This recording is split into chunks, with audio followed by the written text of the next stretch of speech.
नमस्कार दोस्तों, कैसे हैं? उम्मीद है अच्छे होंगे।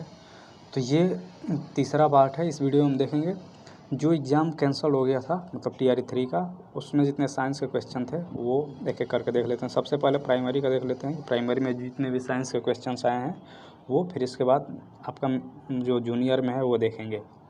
चलिए एक-एक करके यहाँ से देख ही लेते हैं इसको। सबसे पहला क्वेश्चन है, वह कौन सा यंत्र है जिसके द्वारा विद्युत परिपथ में बहने वाली धारा की पहचान होती है। तो यहाँ पे देखिए, आपको एक चीज़ ध्यान देना है कि यहाँ पे पूछा है पहचान होती है, तो इसमें धारा को मेजर करने के लिए अमीटर का यूज करते हैं, ये तो आपको पता है। लेकिन पहचान करने के लिए गैल्वेनोमीटर का भी यूज किया जा सकता है, क्योंकि ये काफ़ी सेंसिटिव डिवाइस है, मतलब बहुत थोड़ी सी धारा है उसको भी बताया जाता है गैल्वेनोमीटर। तो यहाँ से इन दोनों का यूज किया जा सकता है, मतलब ए और सी इसका करेक्ट आंसर है। तो इसका ऑप्शन हो जाएगा डी। अमीटर के लिए आपको जैसे यहाँ पे ए बनाया है, वैसे गैल्वेनोमीटर के लिए जी बनाया रहेगा, और वोल्ट मीटर रहेगा तो वहाँ भी बनाया रहेगा। देखिए गैल्वेनोमीटर जो है डिफ्लेक्शन पे काम करता है, मतलब यहाँ बीच में जीरो है, इसके इधर कुछ है डेटा और इसके इधर कुछ है, मतलब इसी के रेंज में रहता है। अब अगर ऐसे जब धारा नहीं बढ़ा तो जीरो पर रहता है, जबकि इधर अमीटर और वोल्ट मीटर ऐसे जीरो पे इधर रहेगा, मतलब ऐसे बढ़ेगा।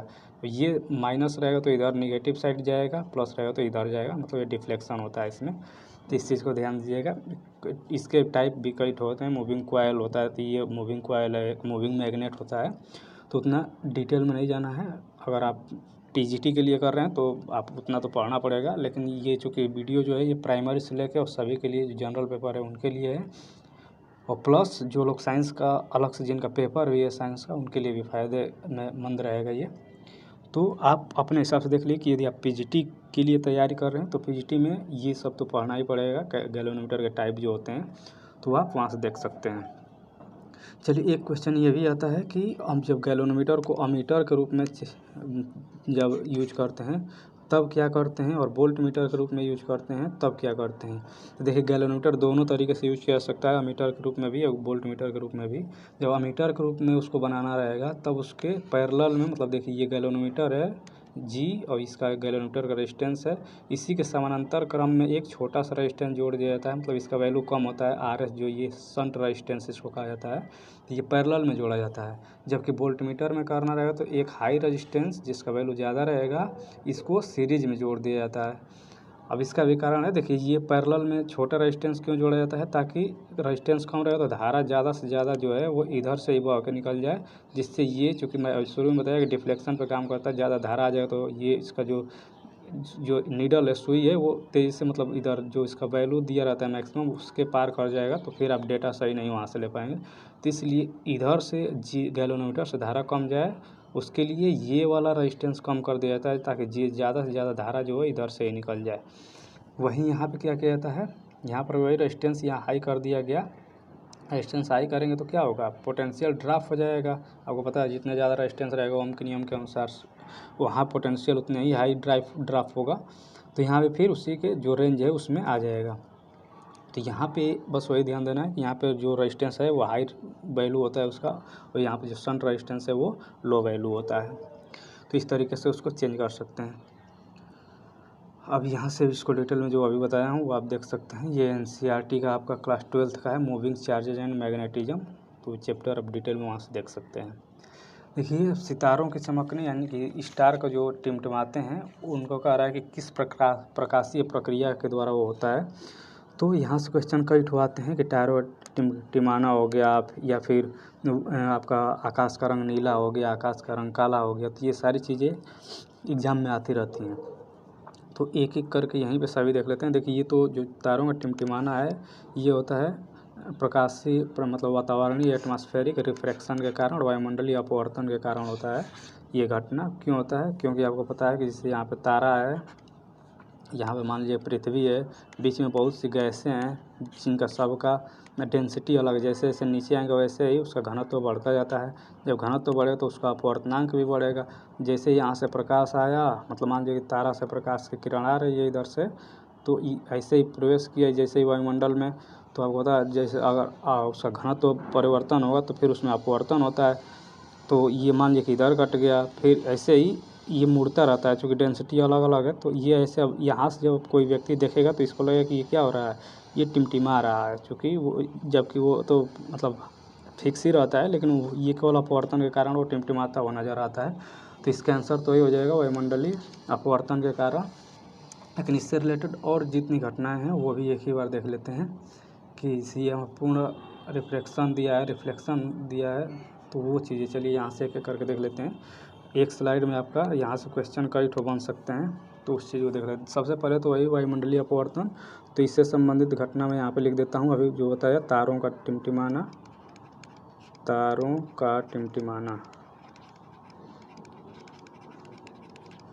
दूसरा क्या घटना हो जाएगा अपवर्तन से, तो सूर्य और मतलब सूर्योदय और सूर्यास्त जो होता है वो 2 मिनट पूर्व ही हो, जिससे आपको मान लीजिए सूर्योदय जब हो रहा है, सूर्य जब उग रहा है तो 2 मिनट पहले ही दिखने लगता है उगने से, वो अभी जो घटना है वो वायुमंडलीय अपवर्तन का। तो यहाँ पे लिख दे रहा हूँ सूर्योदय तथा सूर्यास्त।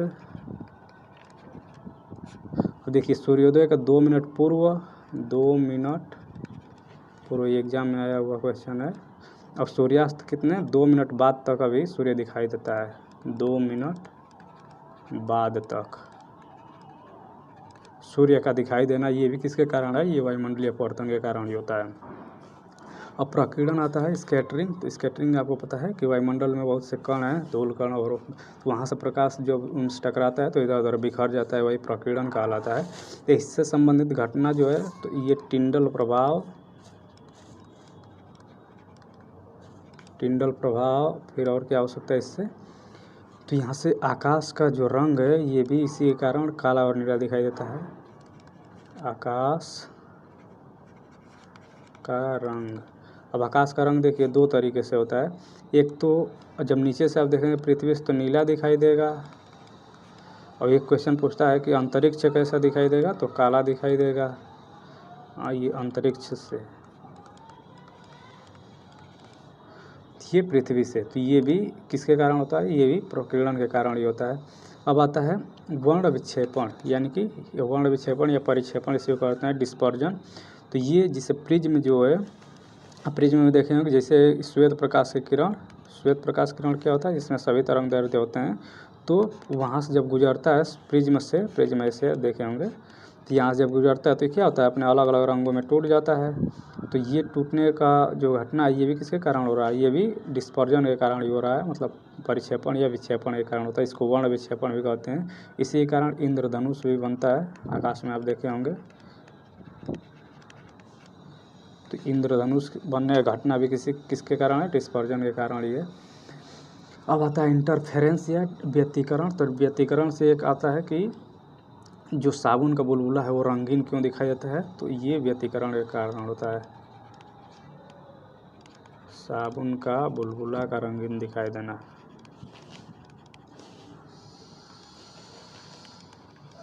रंगीन, तो ये किसके कारण होता है, व्यतिकरण के कारण होता है।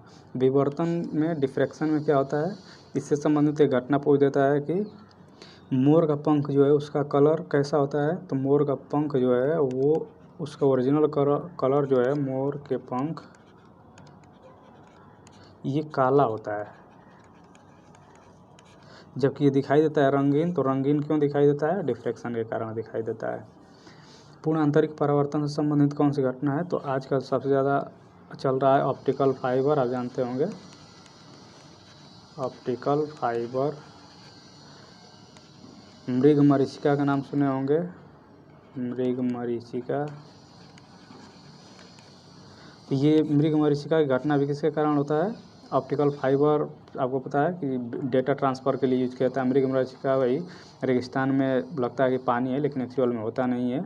तो ये सभी घटना किसके कारण होती है, पूर्ण आंतरिक परावर्तन के कारण। रोड पर भी आप देखेंगे वो आपको लगेगा कि पानी है, लेकिन एक्चुअल में होता नहीं, तो ये भी किसके कारण है, तो ये पूर्ण आंतरिक परावर्तन की घटना के कारण होता है।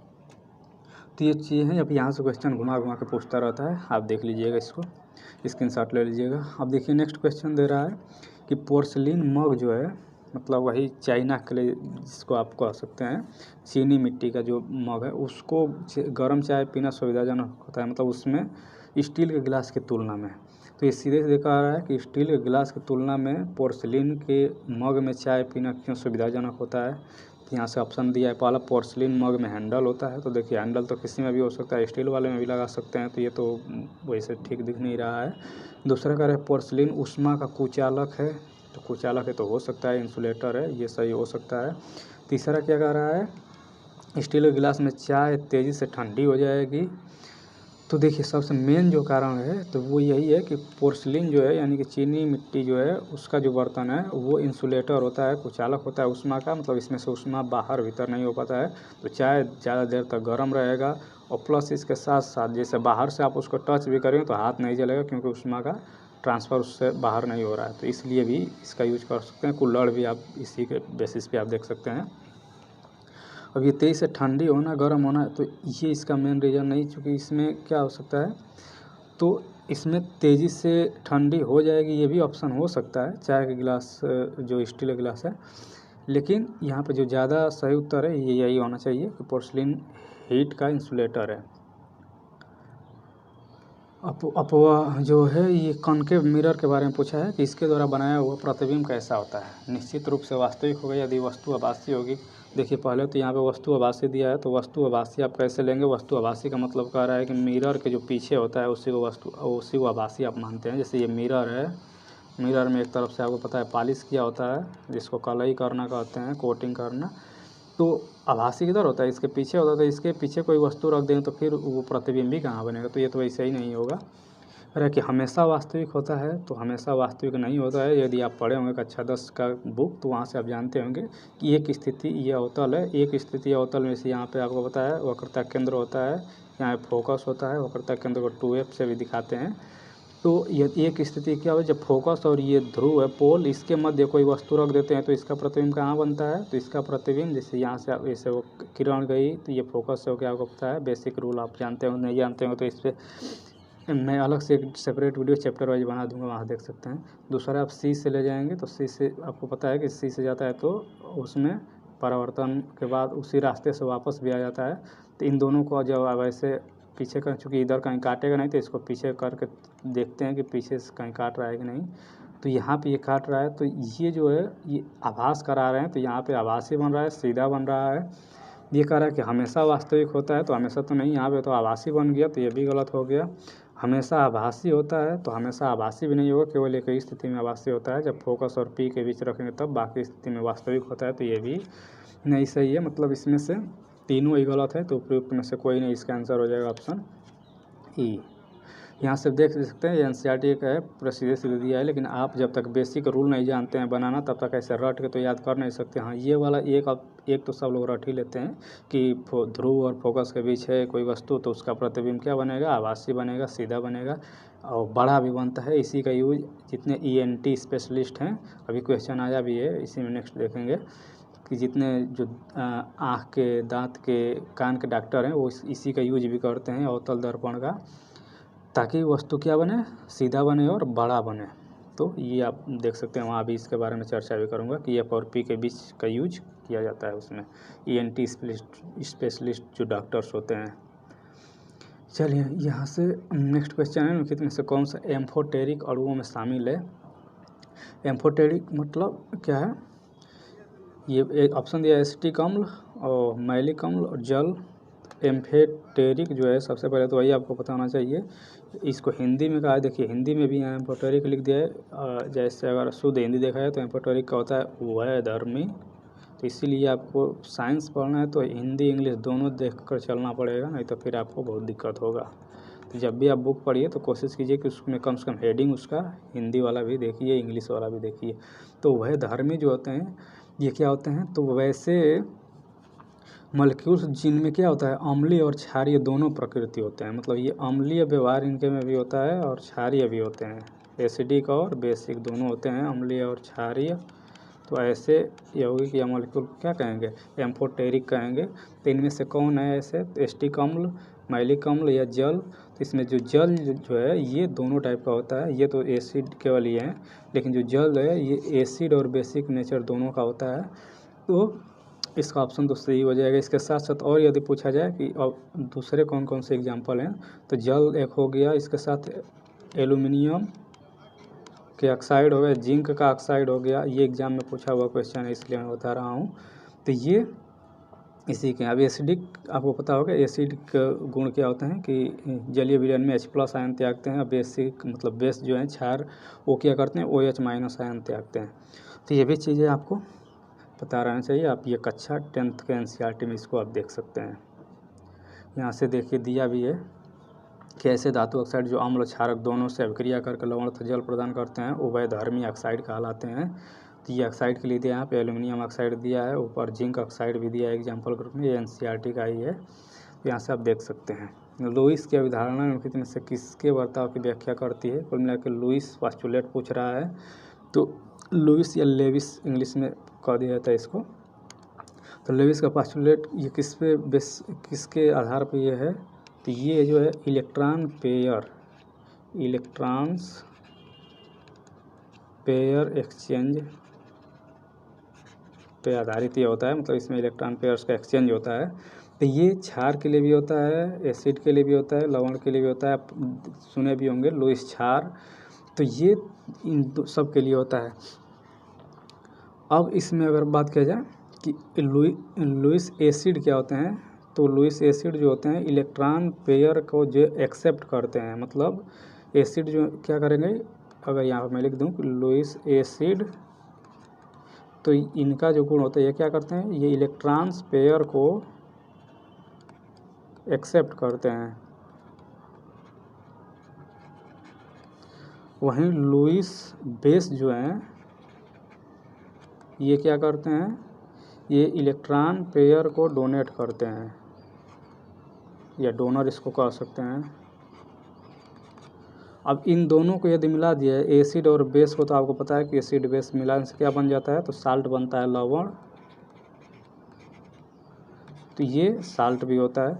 मतलब ये क्षार, लवण और बेस तीनों के लिए होता है लुईस पोस्टुलेट या लुईस अवधारणा। तो इसका ऑप्शन क्या हो जाएगा, मोर देन अबव, तो ऑप्शन डी इसका हो जाएगा। अगर इसको डिटेल में देखना चाहें तो 11th का आप NCERT है chemical bonding and molecular structure, वहाँ से देख सकते हैं।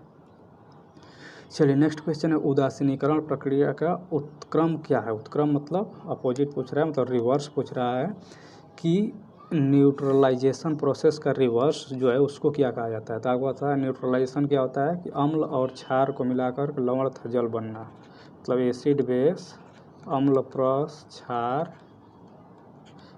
को जब रिएक्शन करेंगे तो क्या बनेगा, इसी का संगत लवण बनता है, मतलब साल्ट और प्लस जल बनता है। इसी प्रक्रिया को क्या कहा जाता है, न्यूट्रलाइजेशन या उदासीनीकरण कहा जाता है। अब इसका जो उल्टा हो जाएगा, ये तो हो गया उदासीनीकरण, मतलब कि उदासीनीकरण, लेकिन इसका रिवर्स जो प्रोसेस होगा, मतलब लवण को किसी जलीय जल में मिला दिया है तो वो टूट करके पुनः अपने जिससे वो बना था अम्ल और क्षार उसमें अगर परिवर्तित हो जाए तब उसको क्या कहा जाता है, उसको कहा जाता है हाइड्रोलिसिस। तब ये जो प्रोसेस कहा जाएगा इसका रिवर्स क्या हो जाएगा, वो हो जाएगा हाइड्रोलिसिस। तो ये इसका ऑप्शन सी हो जाएगा। नेक्स्ट क्वेश्चन है निम्नलिखित में से कौन सा द्वितीयक प्रदूषक, मतलब सेकेंडरी पॉल्यूटेंट पूछ रहा है। तो प्राथमिक पॉल्यूटेंट क्या होते हैं, पहले तो ये आपको पता होना चाहिए। जितने भी पॉल्यूटेंट्स हैं वो डायरेक्ट किसी सोर्स से निकल रहे हैं, मतलब जैसे गाड़ियों के धुएं से निकल रहे हैं, या किसी फैक्ट्री से निकल रहे हैं, या किसी जीव जंतु से निकल रहे हैं, तो वो प्राइमरी प्रदूषक होते हैं। और प्राइमरी प्रदूषक जब रिएक्शन करके वो बनाते हैं नया कोई, तब वो होता है द्वितीयक प्रदूषक। तो ये चूँकि CO2 हो गया, HF हो गया, CO हो गया, कार्बन मोनोऑक्साइड, ये सब निकलते हैं मतलब किसी सोर्स से डायरेक्ट, तो ये जो है ये सब प्राइमरी हैं। मतलब इसका ऑप्शन तो हो जाएगा इनमें से कोई नहीं। और इसको डिटेल में देखना चाहें तो यहाँ देख सकते हैं primary pollutant carbon monoxide, carbon dioxide, HF, SO2, NO, NO2, ये देखिए डायरेक्ट निकल रहे हैं गाड़ी का धुएं से, या फिर ऐसे अलग अलग कारणों से निकल सकते हैं। लेकिन ये जब रिएक्शन कर लेते हैं अलग, उसके बाद रिएक्शन के बाद देखिए इधर sulphur trioxide, nitric acid, sulphuric acid, जो कि अम्लीय वर्षा के लिए उत्तरदायी भी होते हैं, ये जो हैं ये क्या हैं, ये सब सेकेंडरी पॉल्यूटेंट है, मतलब द्वितीयक प्रदूषक हैं। इसमें एक चीज़ आया है पैन का फुल फॉर्म भी आपसे पूछ सकता है, तो चलिए उसको भी लिख लीजिए पैन का। ये देखिए यहाँ पे दिखा है पैन का फुल फॉर्म कभी कभी एग्जाम में पूछ सकता है। तो इसका फुल फॉर्म होता है पेरोक्सी, या पराक्सी भी कह सकते हैं इसको। एसिटिल या कहीं कहीं एसिल भी दिया रहता है, तो एसिटिल, उसके बाद नाइट्रेट, ये नाइट्रेट का ही होता है, तो ये फुल फॉर्म भी आपको पता होना चाहिए पैन का। तो ये जितने हैं ये सेकेंडरी पॉल्यूटेंट है जो कि इसी से रिएक्शन करके बनते हैं। यहाँ से देखिए ये क्वेश्चन भी दिया हुआ है, इन्वायरमेंटल केमिस्ट्री, ये एग्जाम्पलर के नाम से आता है जो अलग से PDF, तो वहाँ से देख सकते हैं बुक आता है, मतलब जिसमें केवल एग्जाम वो दिया रहता है एग्जाम्पल्स, और वो जितने इसमें से मतलब जो मेन बुक है उसमें से छोड़ करके कुछ ऑब्जेक्टिव क्वेश्चन उसमें ज़्यादातर रहते हैं, कुछ क्वेश्चंस रहते हैं, तो इसी का ये इन्वायरमेंटल केमिस्ट्री के नाम से है 11th का। यहाँ पे ये क्वेश्चन देखिए पूछा भी है कि वे प्रदूषक जो स्रोतों से सीधे वायु में आते हैं प्राथमिक प्रदूषक कहलाते हैं। ये देखिए डेफिनेशन ये दे दिया है क्वेश्चन में कि जो सीधे स्रोतों से आते हैं वायु में वो प्राथमिक प्रदूषक कहलाते हैं। प्राथमिक प्रदूषक कभी कभी द्वितीयक प्रदूषकों में परिणत हो जाते हैं, मतलब ये कन्वर्ट हो जाते हैं। निम्नलिखित में से कौन सा द्वितीयक वायु प्रदूषक है? तो यहाँ पे देखिए नाम दिया है CO, hydrocarbons, NO, peroxy acetyl nitrate. तो अभी ये बताया हूँ कि पैन जिसे कहते हैं ये क्या है, द्वितीयक वायु प्रदूषक है। तो यहाँ से ऑप्शन तो इसका जो थर्ड है ये करेक्ट हो जाएगा। तो ऐसे आप देख सकते हैं कि क्वेश्चन NCERT से रिलेटेड होता है। NCERT काफ़ी इंपॉर्टेंट है, भले आप कोई दूसरा बुक पढ़िए, मैं ये नहीं कर रहा हूँ कि इससे सभी क्वेश्चन मिलेंगे NCERT से, लेकिन दूसरे बुक के साथ साथ NCERT आपको पढ़ना पड़ेगा। नेक्स्ट क्वेश्चन है DNA का कौन सा भाग प्रोटीन की सूचना देता है? क्रोमोसोम, RNA या फिर जीन? तो इसका आंसर तो हो जाएगा जीन। जो प्रोटीन का सूचना कौन देता है? तो प्रोटीन का सूचना देता है जीन। अब अगर इसको डिटेल में देखना चाहें तो चलिए यहाँ से आप देख लीजिए कि सबसे पहले तो आपको पता है कि ये क्या है, ये सेल है, कोशिका। कोशिका के अंदर होता है न्यूक्लियस, न्यूक्लियस के अंदर होते हैं क्रोमोसोम्स, मतलब क्रोमोसोम ये यहाँ देख सकते हैं XY आप सुने होंगे। तो ये इसके अंदर आप क्रोमोसोम के अंदर जब आप जाएंगे तब इसमें आपको मिलेंगे क्या, DNA। ये देख रहे हैं ऐसे कुंडलीकृत जो है इसके अंदर DNA है, और DNA का जो पार्ट है ये है जीन। और जीन ही क्या करता है आपका कि जितना वो प्रोटीन से संबंधित जो जानकारी है वो कौन बताता है, वो जीन ही बताता है। तो यहाँ से आप इसको देख सकते हैं। जीन को और क्या कहा जा सकता है, इसका एग्जाम में ये भी पूछ सकता है कि वंशागति का जो कार्यात्मक इकाई है वो क्या कहलाता है? तो वंशागति का मतलब फंक्शनल यूनिट ऑफ इनहेरिटेंस जो है ये जीन को ही कहा जाता है। तो ये भी आपको एग्जाम में कई बार ये क्वेश्चन पूछा हुआ है, तो इसलिए इस चीज़ को भी आप ध्यान दीजिएगा। चलिए अब नेक्स्ट क्वेश्चन, यदि कोई बीमारी नॉन ह्यूमन प्राणी से किसी मनुष्य में, मतलब नॉन ह्यूमन एनिमल से ह्यूमन में आए, तो एनिमल से ह्यूमन में आए तो क्या कहेंगे उसको? पशुजन्य, मतलब पशुओं से, जू मतलब क्या होता है, पशु ही होता है। तो जो एनिमल से ह्यूमन में आए तो उसको क्या कहेंगे? उसको कहेंगे जूनोटिक डिजीज़ या पशुजन्य डिजीज़। तो अब अगर इससे बात किया है तो जैसे रेबीज हो गया, कुत्ते से आता है, आपको पता होगा। और ऐसे ही कई बीमारियाँ हैं जो कि दूसरे जंतुओं से डायरेक्ट इसमें मनुष्यों में आती हैं, तो वो सभी क्या कहेंगे? वो जूनोटिक कहेंगे। रेबीज हो गया, फिर एवियन इन्फ्लुएंजा हो गया जो पक्षियों से आता है। और इन्फेक्शियस क्या होता है, मतलब संक्रामक बीमारी, आपको पता है जो क्या होता है, संक्रमण के द्वारा फैलता है, मतलब एक व्यक्ति से दूसरे व्यक्ति में, तो वो इन्फेक्शियस होते हैं। ये रेबीज भी आ सकता है इसमें, या फिर TB आपको पता है, फिर ऐसे प्लेग हो गया, हैजा हो गया, कॉलरा जिसे कहा जाता है, ये सब क्या हैं? ये सब संक्रामक बीमारियां हैं। जन्मजात बीमारियां कंजेनिटल डिजीज़ क्या होते हैं, जो कि जन्म से ही होते हैं। जैसे आपका कलर ब्लाइंडनेस हो गया, ये जन्म से ही हो सकता है, कलर ब्लाइंडनेस। कलर विजन भी इसको आम भाषा में कह दिया जाता है। ये क्या है, ये जन्म से ही आता है। ऐसे डाउन सिंड्रोम जो है बीमारी, एग्जाम में पूछा हुआ है, सिंड्रोम, ये भी क्या है, ये भी जन्मजात बीमारी है, कंजेनिटल डिजीज है। ये इसके लिए आप 9th का और 12th का चैप्टर है human disease and health and disease, तो ये आप कवर कर सकते हैं इसको। तो मैं 12th का कई बार बताया हूँ कि आपको ये चैप्टर कंप्लीट करना है। अब देख लेते हैं नेक्स्ट क्वेश्चन है, निम्नलिखित में से कौन सा अजीवीय कारक है, मतलब अबायोटिक फैक्टर। देखिए बायोटिक फैक्टर क्या होंगे, जो जीव से संबंधित हो गए, मतलब बायो आपको पता है जीव होता है, इसमें लगा देंगे तो अपोजिट हो गया, मतलब जो जीव नहीं है। तो ये अबायोटिक तो वो हो गए जो जीव नहीं है। अब ये कहा जाए कह रहा है कि अबायोटिक नहीं है, मतलब सीधे सीधे पूछ रहा है कि जो जीव है इसमें से वही सीधे, तो ये तो हो जाएगा जंतु, क्योंकि आर्द्रता ह्यूमिडिटी ये निर्जीव ही है समझे तो। और ये 49 अल्टीट्यूड मतलब ऊंचाई के लिए किया जाता है, तो ये भी क्या है, ये निर्जीव में ही आ जाएगा। तो अब इसका तो आंसर सीधे सीधे हो गया ये। बायोटिक में आपको क्या होएगा, जो जीव से संबंधित रहेंगे, तो यहाँ पे सीधे सीधे वही पूछा है कुल मिला के कि बायोटिक कौन है, तो यहाँ पे ये हो गया। अब ये कहाँ, ये किस में का है, तो ये इकोसिस्टम जब आप पढ़ेंगे तो इसमें आपको मिलेंगे बायोटिक और अबायोटिक। जैसे बायोटिक में क्या क्या आ जाएंगे, तो मैं यहाँ पे लिख ही दे रहा हूँ बायोटिक। बायोटिक में आपके जितने जीव हैं वो सभी बायोटिक में आ जाएंगे। अब अबायोटिक में क्या आएंगे, तो हवा हो गया, ये अबायोटिक में ये टेम्परेचर हो गया, फिर वैसे ही प्रेशर हो गया, पानी हो गया, मैं यहाँ पे लिख दे रहा हूँ पानी, पॉल्यूशन प्रदूषण हो गया। ये ऐसे कारक हैं अबायोटिक जो कि क्या करते हैं, ये इन्वायरमेंट इकोसिस्टम को प्रभावित करते हैं, जबकि जीव नहीं है फिर भी ये इकोसिस्टम को प्रभावित करते हैं, इनको अबायोटिक फैक्टर कहा जाता है। यहाँ से आप देख भी सकते हैं, ये समरी है चैप्टर इकोसिस्टम के नाम से, ये 12th का NCERT, वहाँ से आप देख सकते हैं इसमें साफ साफ दिया है abiotic components are inorganic material, जैसे क्या है एयर वाटर एंड सॉयल, मतलब मृदा हो गया। तो ये यहाँ से आप, और वहीं पर बायोटिक जो देखा जाए, इसको मैं मिटा दे रहा हूँ ताकि आपको दिख जाए ठीक से। तो यहाँ से आप देख सकते हैं कि बायोटिक में कौन कौन सा दिया है। बायोटिक में जितने प्रोड्यूसर हैं, उत्पादक, जितने कंज्यूमर हैं, मतलब खाने पीने जो खाते हैं, डिकम्पोजर जो आप घटक हैं, वो सभी क्या है, ये बायोटिक हैं। तो नेक्स्ट क्वेश्चन, वायु प्रदूषण का प्रभाव प्रायः निम्नलिखित में से किस पर पाया जाता है। फलों पर, फूलों पर, तनों पर, पत्तियों पर। तीन में से पूछा है कि जो वायु प्रदूषण होता है उसका प्रभाव मुख्यतः किस पर होता है, फूलों पर होता है कि तनों पर कि पत्तियों पर। देखिए प्रभाव तो सभी पर होता है, लेकिन जो मुख्यतः प्रभाव होता है वो पत्तियों पर ही होता है। क्यों पत्तियों पर हो, क्योंकि आपको पता है कि पत्तियों के में ही वहाँ से जो प्रकाश संश्लेषण है, जो एयर का आना जाना है, मतलब CO2 और O2 का एक्सचेंज जो है वो पत्तियों से ही होता है।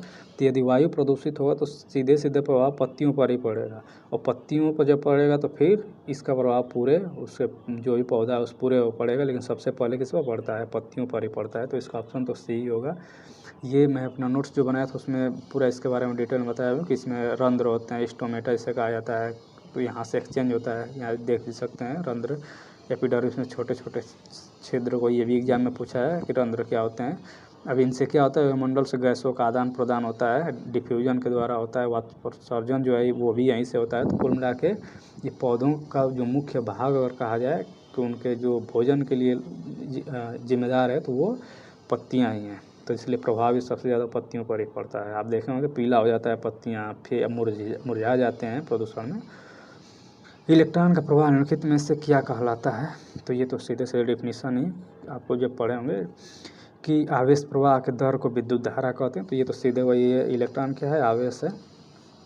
तो आवेश को प्रवाह को क्या कहेंगे, विद्युत धारा ही कहेंगे। इसको दिखाते हैं करंट से, आई से, आई बराबर क्या हो जाएगा, आवेश प्रवाह की दर, यानी कि अगर आवेश Q है, दर मतलब समय से भाग देना, यहाँ पे Q की जगह पे क्या है, इलेक्ट्रॉन है, E, यहाँ पे E लिख सकते हैं। तो ये क्या है, सीधे सीधे ये विद्युत धारा का परिभाषा ही है, इसको ज़्यादा डिटेल में जानने का कोई वो भी नहीं है, आप इसको जानते होंगे। नेक्स्ट क्वेश्चन, निम्नलिखित में से अपेक्षिक घनत्व यानी कि रिलेटिव डेंसिटी के लिए इकाई पूछा है। तो ज़्यादातर आप देखिए ये तो कॉमन सेंस है कि जहाँ रिलेटिव पूछ देता है सामान्यतः दो चीज़ों का अनुपात ही पूछता है, जबकि सेम चीज़ों में ही कंपेयर किया जाता है। तो जब दो चीज़ों का अनुपात निकालें जो कि सेम यूनिट के हैं तो फिर यूनिट तो कट जाएगा, तो इसे ही ये यूनिट लेस हो जाएगा। अगर ऐसे बिना आप थोड़ा सा भी कॉमन सेंस लगाते हैं तब भी ये सही कर लेंगे, ये मात्रक विहीन होगा, मतलब इसका मात्रक नहीं होगा। और बात किया जाए कि रिलेटिव डेंसिटी होता क्या है, तो रिलेटिव डेंसिटी होता है कि जिस पदार्थ का आपको रिलेटिव डेंसिटी निकालना है उस पदार्थ का घनत्व यानी कि डेंसिटी, यहाँ मैं लिख दे रहा हूँ डेंसिटी ऑफ सब्सटेंस, या फिर पदार्थ का घनत्व, पदार्थ का घनत्व डिवाइडेड बाय किसका, जल का घनत्व। तो ये परिभाषा ये सीधे। अब देखिए घनत्व है नीचे, दोनों का मात्रक सेम होगा, कट जाएगा तो क्या आ जाएगा, यूनिट लेस, मतलब कोई यूनिट नहीं। ग्रेविटेशनल चैप्टर जो है 9th का, वहाँ पे आपको ये मिल जाएगा रिलेटिव डेंसिटी। नेक्स्ट क्वेश्चन, यदि हम कपूर को खुले बर्तन में रखें तो उसकी मात्रा बराबर घटती रहती है, इस घटना का क्या नाम है। मतलब आपको सीधे सीधे पूछ रहा है कपूर जो है वो किसके थ्रू, उसमें कौन सी प्रक्रिया होती है जिससे उसको वो कम होता जाता है, मतलब उसमें कुल मिला के ठोस से उस गैस में बदलता रहता है। तो ये पूछने का इसका मतलब है। तो ठोस से गैस में बदलने की क्रिया को क्या कहते हैं, सब्लिमेशन या ऊर्ध्वपातन कहते हैं। यहाँ पे देखिए जो हिंदी में पेपर में था मैं वही यहाँ पे लिखा हूँ। अब ये ना सोचिए कि मैं गलत किया हूँ, मैं जो पेपर में था वही लिखा हूँ। पेपर में क्या किया है कि इंग्लिश तो सही टाइप किया है, उसी को ये गूगल ट्रांसलेटर से ट्रांसलेट कर दिया होगा। तो ये ऐसे ही सब है कि हिंदी आपको कई जगह गलत मिलेगा, इसलिए कोशिश कीजिए जहाँ हिंदी ना समझ में आए एग्जाम में तो वो वाला क्वेश्चन इंग्लिश में भी उसको ट्राई कीजिए देखने का एक बार। तो सब्लिमेशन को अगर देखा जाए तो हिंदी में ऊर्ध्वपातन कहा जाता है। तो ये इसका आंसर तो यही होगा, आपको पता भी है कपूर में क्या होता है, ऊर्ध्वपातन होता है, जिससे कि ये ठोस से सीधे किस में बदल जाता है, ठोस से सीधे गैस में बदल जाता है। अब और भी ये जितनी घटना है इसको देखना चाहें तो यहाँ से देख सकते हैं। ये कैम्फोर कपूर को है, यहाँ पे सीधे ये एक्सपेरिमेंट ही दिया हुआ है 9th के NCERT में, matter in our surrounding chapter का नाम है। तो वहाँ से देख सकते हैं इसके बारे में डिटेल में। अब देखिए अलग अलग प्रक्रियाएं हैं, जैसे एक चीज़ तो देख लीजिए सब्लिमेशन क्या होता है। तो सब्लिमेशन मतलब वही ऊर्ध्वपातन, ठोस से गैस में बदलने की क्रिया को सब्लिमेशन कहते हैं। वहीं यदि गैस से सॉलिड में बदलना हो, मतलब गैस से ठोस में बदलना हो तो उसको क्या कहते हैं, उसको डिपोजिशन कहते हैं, हिंदी में यहाँ लिखा हूँ निक्षेपण कहते हैं। यदि सॉलिड से लिक्विड में बदलना है, मतलब कि ठोस को पिघला दिया जाए लिक्विड में बदल दिया जाए तो उसको कहेंगे फ्यूजन। अगर इसको हिंदी वाला देखना चाहिए तो संगलन, मतलब गलन, गल जा रहा है, ठोस से गल के द्रव बन गया। अगर द्रव जो है वो ठोस में बदल गया तब उसको कहेंगे जम गया, मतलब द्रव जो था वो जम के ठोस में बदल गया, सॉलिडिफिकेशन, सॉलिड हो गया। यहाँ से आप ये भी देख सकते हैं। अब यदि लिक्विड है कोई और गैस बन जा रहा है, मतलब वेपर बन गया, गैस का मतलब वेपर बन गया तो इसको वेपराइजेशन कहेंगे। अब कोई गैस है वो लिक्विड बन गया तब उसको कंडेंसेशन कहेंगे, मतलब संघनित हो गया, जो गैस है वो संघनित हो गया, क्या बन गया, द्रव बन गया। तो ये इतनी घटनाएं इसमें से पूछता रहता है, तो इस चीज़ को आप थोड़ा सा इसको देख सकते हैं। ये भी वही है 9th का NCERT का, मैटर इन आवर सराउंडिंग। ये NCERT का ही मैं यहाँ पे स्क्रीनशॉट रखा हूँ, तो आप समझ सकते हैं NCERT काफ़ी इम्पोर्टेंट है। कमरे के ताप पर द्रव स्थिति में रहने वाली धातु का नाम बताना। एक चीज़ यहाँ पे ध्यान दीजिएगा कि यहाँ पे धातु पूछा है। देखिए पारा जो है आपको पता है कि केवल यही एक ऐसा धातु है जो कि किस में रहता है, रूम टेम्परेचर पर बात किया जाए तो ये द्रव में रहता है। तो इसका आंसर तो सीधे सीधे पारा हो जाए। अब ब्रोमीन दिया है तो ये ऐसा, ये अधातु है, ये क्या है, ये अधातु है जो कि द्रव अवस्था में रहता है, ये भी द्रव में रहता है। तो ये भी ध्यान दीजिए कि एग्जाम में ये भी पूछा है कि ब्रोमीन किस अवस्था में रहता है, नॉर्मल टेम्परेचर पर। तो ये अधातु ऐसा है जो नॉर्मल टेम्परेचर पर क्या रहता है, ये द्रव अवस्था में रहता है, लेकिन यहाँ धातु पूछा तो इसका आंसर पारा हो जाएगा। कमरे का टेम्परेचर कितना होता है, तो मतलब नॉर्मल जो पूछा जाता है तो लगभग कहीं कहीं 25 दिया रहेगा, कहीं कहीं 27 दिया रहेगा। तो इसी का रेंज में नॉर्मल टेम्परेचर होता है, रूम टेम्परेचर इससे कहा जाता है। अब नेक्स्ट क्वेश्चन है, ध्वनि के मापन की इकाई को क्या कहा जाता है, मतलब ध्वनि को किसमें मापा जाता है, सीधे सीधे ये पूछ रहा है। पहला दिया है वोल्ट, दूसरा वाट, एम्पियर। वोल्ट किसका, ये तो किसके लिए, विभव या विभवांतर के लिए यूज करते हैं, पोटेंशियल के लिए विभव या फिर विभवांतर। वाट किसके लिए, तो ये होता है शक्ति के लिए, पावर के लिए। एम्पियर ये किसके लिए, विद्युत धारा के लिए, विद्युत धारा के लिए। तो इसमें से तो कोई नहीं है। अब ध्वनि को मापा किसमें जाता है, तो मापा जाता है इसको डेसिबल में। अब डेसिबल के बारे में अगर थोड़ा और जानकारी चाहें तो यहाँ देख सकते हैं कि intensity of sound is measured in decibel. ये किसके नाम पर रखा गया, तो अलेक्जेंडर ग्राहम बेल के नाम पर रखा गया डेसिबल।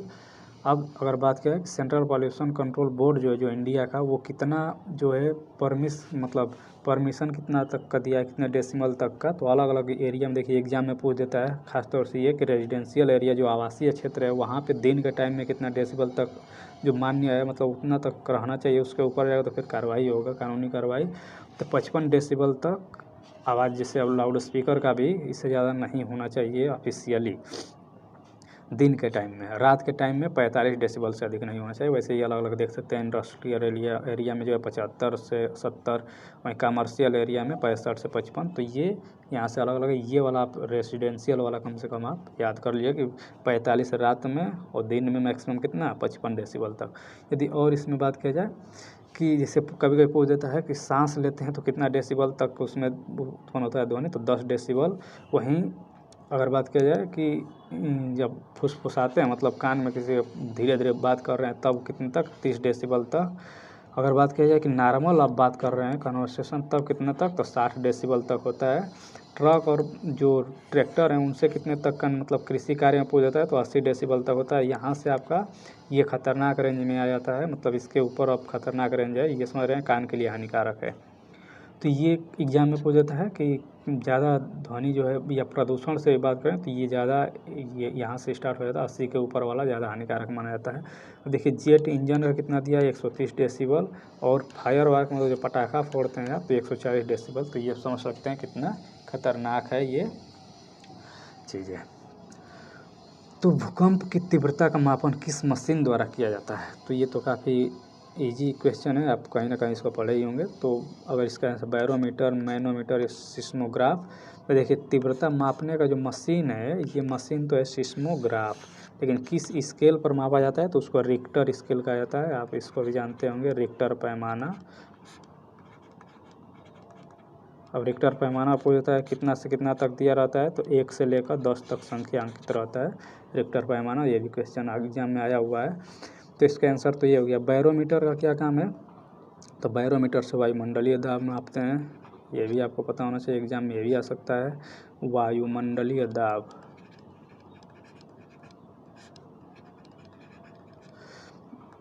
मैनोमीटर से क्या मापते हैं, तो ये सामान्यतः पाइप या किसी सिलेंडर के अंदर कोई द्रव या गैस है, द्रव या गैस, तो उसका दाब मापने का काम करते हैं, किससे, मैनोमीटर से। तो ये तो है, यहाँ से आप देख सकते हैं ये अर्थक्वेक के लिए आपको पता है, भूकंप के लिए। तो यहाँ से मैग्नीट्यूड दिया हुआ है 1 से लेकर के 10 तक।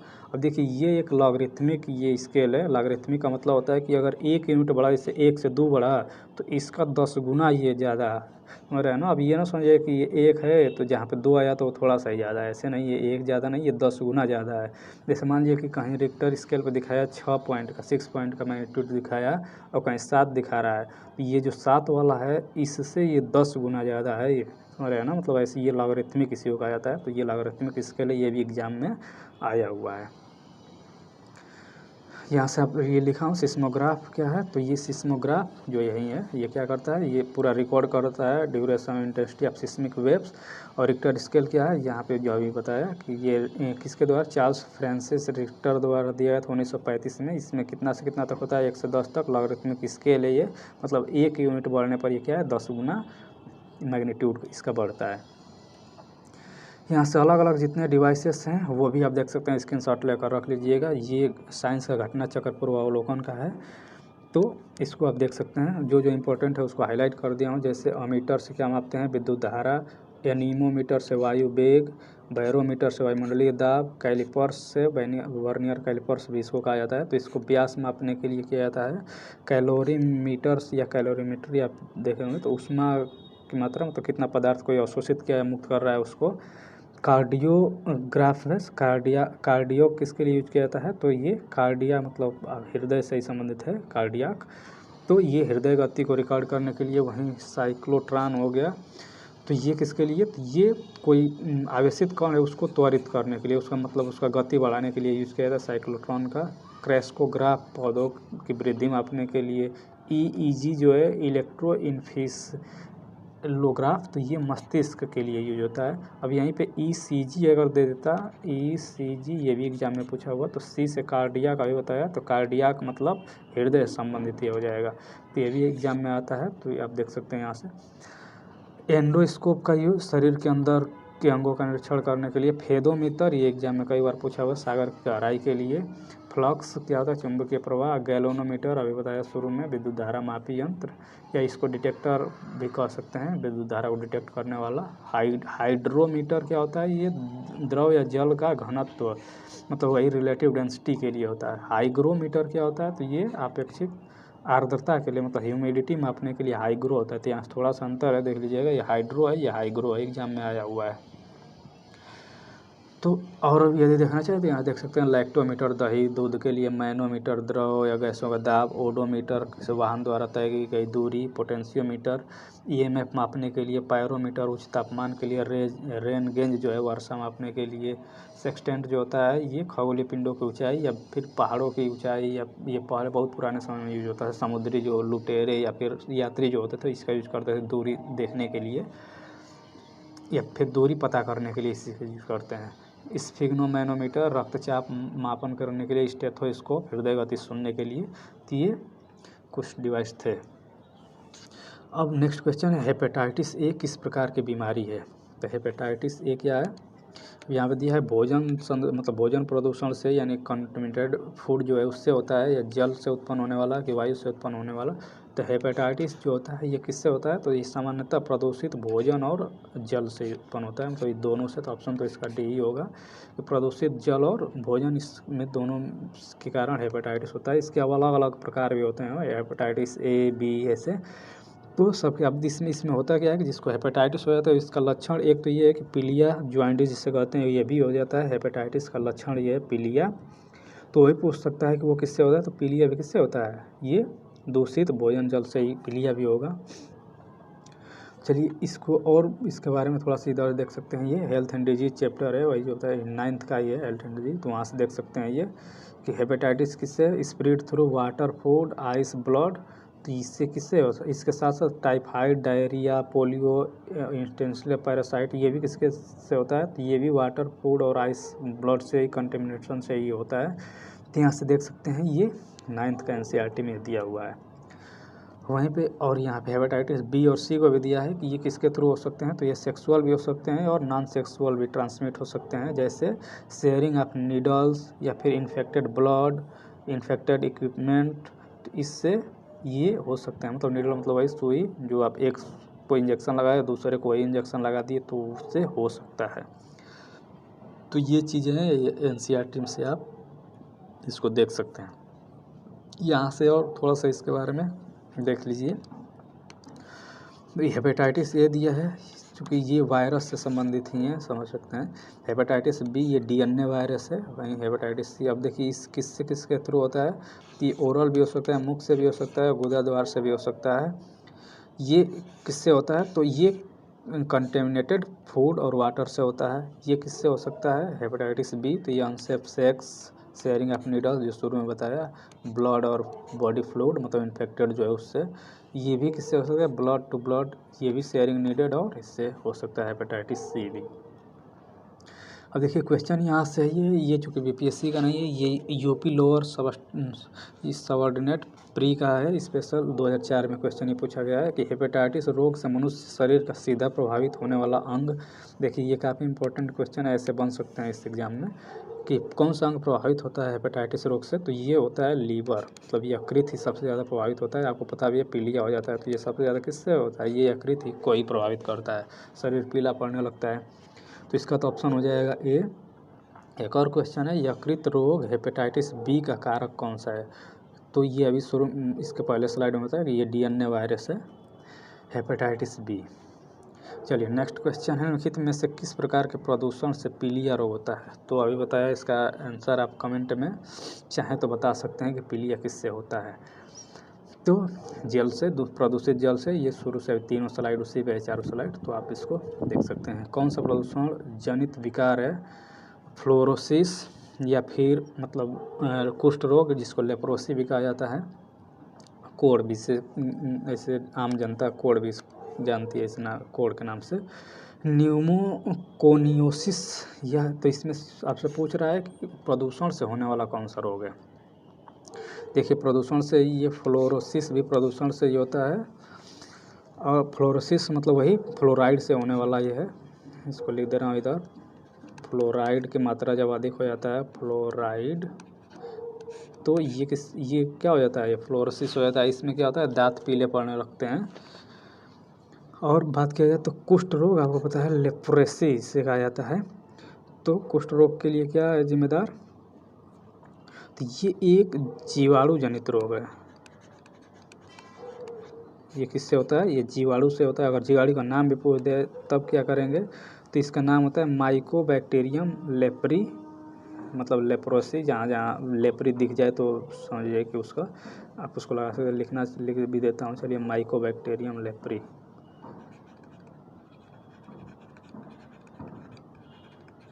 माइकोबैक्टीरियम लेप्री, यहाँ से देख सकते हैं, लेप्री से लेप्रोसी, तो आसान भी है याद करने में। ये होता है कुष्ठ रोग। न्यूमोकोनियोसिस क्या होता है, तो इसमें जितने लोग जो फैक्ट्री में काम करते हैं, इसमें धूल गर्दा जो उड़ता है, धूल का जो उनके सांस लेते हैं, तो उससे ये फैलता है। इसका सामान्यतः अगर देखा जाए तो ये फैक्ट्रियों में होता है।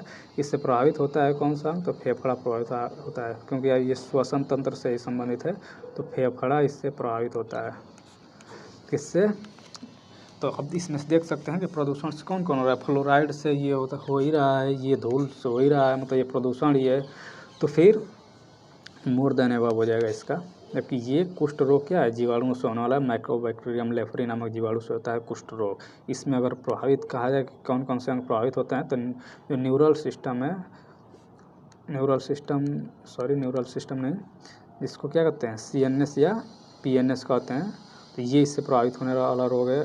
त्वचा, आपको पता है कि त्वचा पर सफ़ेद सफ़ेद दाग हो जाते हैं, जिनको कुष्ठ रोग हो जाता है उनको। और क्या क्या हो जाता है, तो PNS मतलब पेरिफेरल नर्व सिस्टम जो है ये भी प्रभावित होता है। तंत्रिका तंत्र कुल मिलाकर प्रभावित होता है। श्वास नली जो है वो प्रभावित होता है, मतलब नाक जो है वो भी प्रभावित होता है इससे। चलिए नेक्स्ट, अब ये ख़त्म हो गया प्राइमरी का, अब आ गया मिडिल का। 6 to 8 का जनरल पार्ट का देखते हैं, फिर सब्जेक्ट का देख लेते हैं। क्वेश्चन पूछ रहा है कि जियो स्टेशनरी उपग्रह यानी कि जियो स्टेशनरी सैटेलाइट जो है अनुमानतः किस ऊंचाई पर, तो ये लगभग पूछा है। तो लगभग 35,000, कहीं कहीं 36,000 भी दिया रहेगा, तो ये इसी के आसपास, तो लगभग पूछा है, तो साफ साफ तो यही हो जाएगा। इसके आसपास भी दूसरा कोई नहीं, तो ऑप्शन तो बी हो जाएगा। अगर देखा जाए तो ये कहीं कहीं 35,786 के आसपास दिया रहता है, या कहीं कहीं 36,000 भी दिया रहेगा, तो ये कोई भी दिया रहेगा तो इसमें से ऑप्शन सही हो जाएगा। अब पूछ दिया जाए कि जियो स्टेशनरी उपग्रह होते क्या हैं, तब क्या करेंगे। ये चूँकि आपको 11th के NCERT में मिल जाएगा, जियो स्टेशनरी, जियो सिंक्रोनस।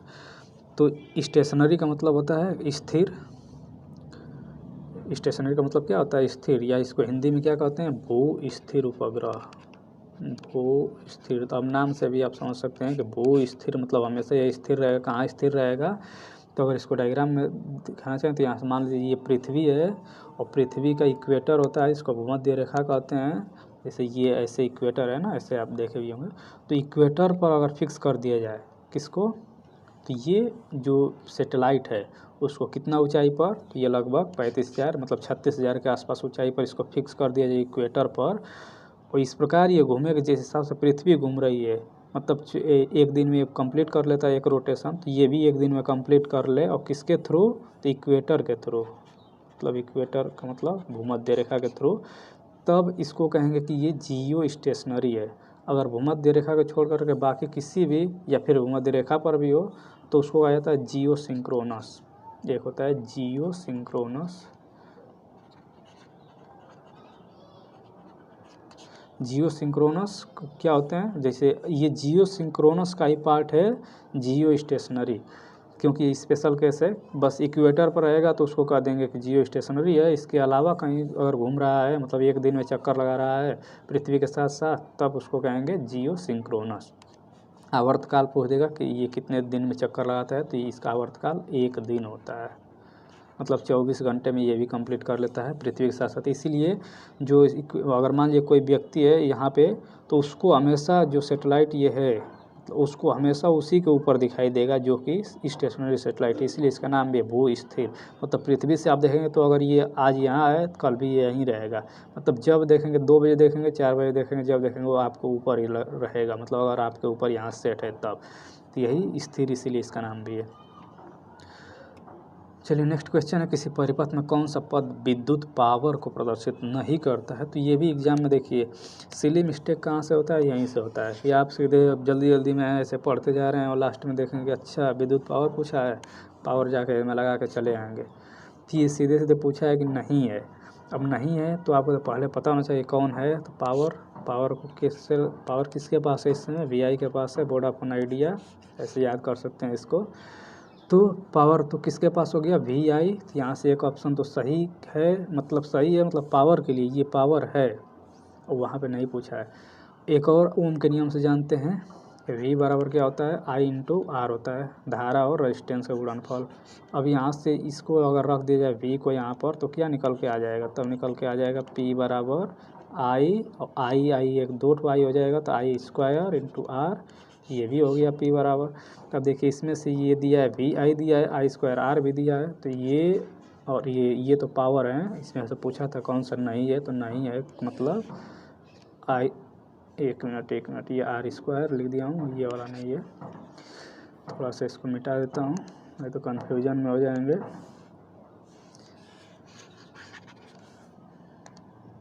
चीज़ें क्लियर रहनी चाहिए। तो कौन कौन है अगर पूछता तो VI भी है, I स्क्वायर R भी है, ये तो दोनों हैं पावर। और कौन नहीं है तो I R स्क्वायर, तो इसका ऑप्शन तो ये हो जाएगा, समझ रहे हैं ना, ऑप्शन ए करेक्ट हो जाएगा। तो यहाँ से इसको ऐसे याद कर सकते हैं, एक P का याद कर लीजिए, P बराबर VI और V बराबर I इंटू R होता है। एक ऐसे ही यहीं पे एक चीज़ और बता दे रहा हूँ, कार्य अगर पूछे, कार्य हीट पूछे, एनर्जी पूछे, तब क्या करेंगे, ये तीनों एक दूसरे में एक्सचेंजेबल है, बदले जा सकते हैं, मतलब फार्मूला एक ही लगा सकते हैं तीनों के लिए। तो इसके लिए कार्य देखिए, कार्य कब करेंगे, तो कार्य करेंगे किसी को पीट रहे हैं तो PT, तब कार्य करेंगे, मतलब PT, समझ रहे हैं ना, PT किसी को पीट रहे हैं या PT कर रहे हैं तो कार्य कर रहे हैं। यहाँ सीधे आप ये अगर आपको पहले से P पता है, V पता है, यहाँ पर रख देंगे तो आराम से W का जितना फार्मूला है या फिर इनके आराम से आप फार्मूला निकाल सकते हैं। जैसे P बराबर क्या है, ऊपर है VI है, तो यहाँ से T लगा दिए, T समय है, तो W बराबर क्या आ गया, VIT आ गया। तो ऐसे आप इसको रख सकते हैं, अलग अलग जितना चेंज करना चाहें, इसी से कहीं R दिया है, कहीं V दिया है, कहीं P दिया है, तो इसी में से इतने फार्मूला से आप उसको बदल के आराम से आप निकाल सकते हैं। तो ये 2-3 फार्मूला जो है ये बेसिक फार्मूला है, इसको आप अगर याद कर लेंगे कम से कम 3 या 4 फार्मूला, तो आराम से कोई भी चीज़ कहीं भी पूछे तो उसको आप कन्वर्ट कर सकते हैं। बाकी आप रटना चाहें ये सब तो रट नहीं पाएंगे। नेक्स्ट क्वेश्चन की बात किया जाए तो ये साबुन उद्योग का उपजाति यानी कि बाई प्रोडक्ट पूछा है।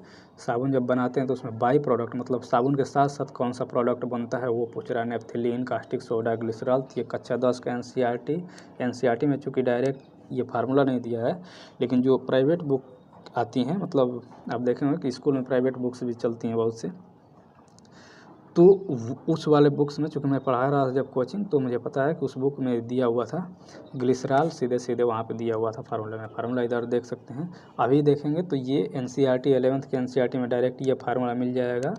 चैप्टर का नाम है केमिस्ट्री इन एवरीडे लाइफ। तो यहाँ से आप देख सकते हैं, ये वहीं से मैं कॉपी किया हूँ। पहले अगर प्राइवेट बुक में 10 का किताब भी पढ़ेंगे, कार्बन एंड देयर कंपाउंड, तो वहाँ से मिल जाएगा। तो ये देख सकते हैं, ये फैट है, फैट से भी आपको पता है कि फैट से ही बनता है जो साबुन है। ये सोडियम हाइड्रोक्साइड है, सोडियम जब यूज कर देते हैं तब ये कठोर साबुन बनता है, मतलब कपड़ा धोने के लिए कठोर साबुन के लिए। जब मृदु बनाना हो तो पोटेशियम ऑक्साइड के हाइड्रोक्साइड का यूज करते हैं। पोटेशियम किस लिए, मृदु साबुन बनाने के लिए, नहाने वाला।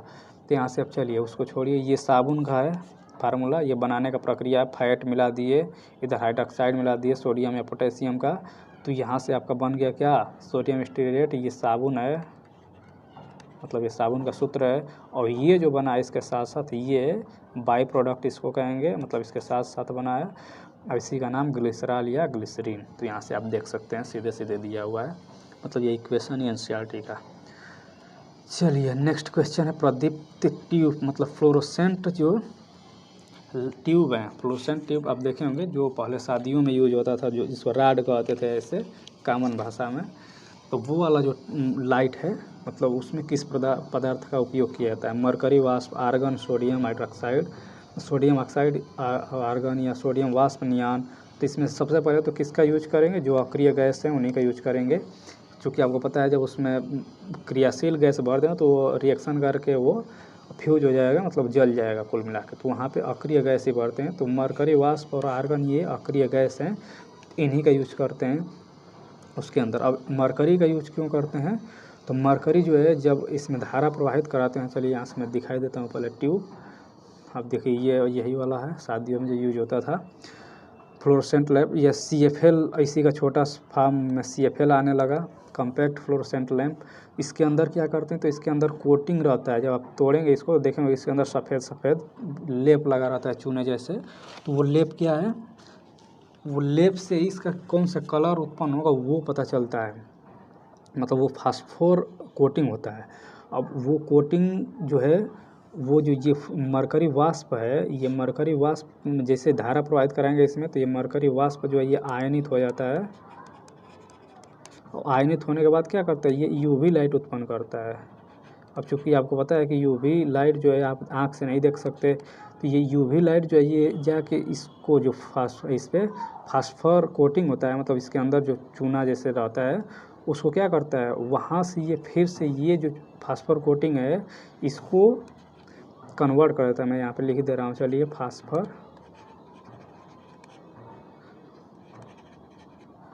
फास्फर कोटिंग ये कन्वर्ट करके UV लाइट को किसमें करता है? विजिबल में, मतलब ये देख पाएंगे आप, उसमें कन्वर्ट कर देता है ये, तो यही अब फिर दिखने लगता है। अब देखिए फास्फर अलग अलग यूज हो सकता है, फास्फर अलग अलग यूज करने का मतलब कि इसका कलर आपको अलग, इससे भी कि ये लाइट देखेंगे तो कोई सफ़ेद दिखेगा, कोई हरा दिखेगा बाहर से उसका उजाला, तो ये जो कलर जो है इसी फास्फर के कारण होता है। तो कभी कभी एग्जाम में ये भी पूछ देता है कि हरा दिखाने के लिए कौन सा फास्फर यूज किए हैं, उसको रेड दिखाने के लिए कौन से यूज किए हैं, तो वो यहाँ पे एक देख ही लीजिए उसका लिस्ट। देखिए ये एग्जाम में आया हुआ क्वेश्चन है कि कौन सा फास्फर, जिससे वहाँ पे पूछ दिया कि हरा रंग प्राप्त करने के लिए कौन सा फास्फर पदार्थ यूज करें, तो जिंक सिलिकेट है। वैसे यहाँ पे अलग अलग कलर का आप देख सकते हैं। रक्त में कौन सा तरल माध्यम होता है, मतलब रक्त के अंदर फ्लूइड मीडियम कौन सा होता है? तो फ्लूइड मीडियम देखिए जो रक्त, ये रक्त में कह रहा है कौन सा? रक्त में, तो फ्लूइड तो यहाँ पे देखा है, तो लसिका भी होता है, लिम्स जिसे कहा जाता है, तो ये भी लिक्विड ही होता है, लेकिन ये रक्त में नहीं होता है। जो प्लाज्मा है ये रक्त के भीतर होता है, अब ये तरल माध्यम होता है, मतलब फ्लूइड मीडियम कौन सा है? प्लाज्मा है। NCERT का आप चैप्टर देख सकते हैं, बॉडी फ्लूइड एंड सर्कुलेशन, उसमें आप देख लीजिए रुधिर में क्या क्या पाया जाता है, एकदम डिटेल में दिया हुआ है। तो यहाँ से देखिए पहले ही दिया है प्लाज्मा क्या है कि यह हल्के पीले रंग का गाढ़ा तरल पदार्थ है, मतलब लिक्विड है। तो यहाँ से एक लाइन में ही इसका आंसर मिल गया कि जो तरल माध्यम है वो कौन सा होता है, तो वो होता है प्लाज्मा। ऑप्शन तो इसका बी ही है। अब इसके बारे में और अगर जानना चाहें तो इसमें क्या होता है, लगभग 55% क्या होता है, ये रक्त का 55% प्लाज्मा ये होता है। कितना परसेंट इसमें पानी होता है, तो 90 से 92% इसमें जल होता है, 6 से 8% प्रोटीन होता है। इसके साथ साथ फाइब्रिनोजन, ग्लोबुलिन और एल्बुमिन इसमें क्या होते हैं, ये प्रोटीन होते हैं किसमें, तो ये प्लाज्मा में। इनका काम भी पूछ सकता है कि फाइब्रिनोजेन का क्या काम है, तो ये रक्त का थप्पा बनाने में, मतलब कि स्कंदन करने में सहायक होता है। ग्लोबुलिन का क्या है, तो ये शरीर की प्रतिरक्षा क्षमता में। एल्बुलिन का क्या उपयोग है, परासरणी संतुलन के लिए। तो ये भी एग्जाम में पूछ सकते हैं। तो NCERT लाइन बाई लाइन आपको पढ़ना पड़ेगा, कम से कम मतलब 10 तक तो पूरा पढ़ना पड़ेगा। 11th का भी मैं बताया था, इसके लिए अलग से एक सेपरेट वीडियो बनाया होगा, साइंस में क्या क्या आपको पढ़ना है, वो वीडियो नहीं देखे हो तो देख लीजिएगा। नेक्स्ट कोई यहाँ से वही है, लसिका के बारे में वहीं से दिया हुआ है, लसिका क्या है। तो यहाँ सब देख सकते हैं लसिका क्या है, रक्त तथा कोशिकाओं के बीच पोषक पदार्थ और गैसों का आदान प्रदान करता है लसिका। जो लिम्फ अभी दिया था उधर, इसको उत्तक द्रव भी कहते हैं, टिश्यू फ्लूइड। यहाँ से वही है, यह रंगहीन होता है, मतलब इसका कोई रंग नहीं होता है। ये प्रतिरक्षा अनुक्रिया में, मतलब इसके अंदर लिम्फोसाइट होता है जो प्रतिरक्षा अनुक्रिया में भी सहायक होता है। वही है कि लसिका जो है पोषक पदार्थ, हार्मोन आदि का संवहन के लिए महत्वपूर्ण होते हैं। आंत्र अंकुर में उपस्थित लैक्टियल वसा को लसिका द्वारा अवशोषित करते हैं, समझ रहे हैं ना। तो ये चीज़ें एग्जाम में पूछ दिए जाते हैं बीच में से ही।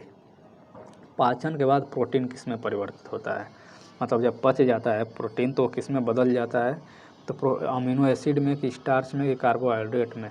देखिए प्रोटीन जो है पचने के बाद वो एमिनो एसिड में बदल जाता है, किस में बदल जाता है, तो अमीनो एसिड में बदल जाता है। इसको डिटेल में देखना चाहें तो यहाँ से देख सकते हैं, ये डाइजेशन एंड एब्जॉर्प्शन है, सारांश जो उसका है लास्ट में आता है वहीं से। वैसे चैप्टर में पूरा डिटेल में दिया है। देखिए यहाँ साफ साफ लिखा है कि पाचन के पश्चात, देखिए कई ठो यहाँ 3 ठो क्वेश्चन आपको इससे मिल जाएगा एक लाइन में। पाचन के पश्चात क्या होता है, तो कार्बोहाइड्रेट जो है वो किस में बदल जाता है, ये ग्लूकोज में बदल जाता है। तो ग्लूकोज का नाम यहाँ दिया है मोनोसेक्राइड, मतलब ग्लूकोज जैसे मोनोसेक्राइड में बदल जाता है। तो एग्जाम में ये भी पूछ सकता है कि पाचन के बाद कार्बोहाइड्रेट किस में बदल जाता है, तो ये ग्लूकोज जैसे मोनोसेक्राइड में बदल जाता है। और प्रोटीन किस में बदल जाता है, तो प्रोटीन टूटकर अमीनो अम्ल में बदल जाता है। देखिए ये पूरा यहीं से लाइन है, अमीनो अम्ल। अगर वसा का बात किया जाए तो ये किस में बदल जाता है, तो ये वसीय अम्ल तथा ग्लिसरॉल में बदल जाता है। तो यहाँ से आप देख सकते हैं ये बाकी का पूरा प्रोसेस, अगर डिटेल में चाहें तो इस चैप्टर में दिया हुआ है। नेक्स्ट क्वेश्चन है, क्लोरीन की रासायनिक अभिक्रिया के कारण जब वातावरण में क्लोरोफ्लोरोकार्बन मतलब CFC निर्मुक्त होता है, CFC जब रिलीज होता है तो क्या डिस्ट्रॉय होता है।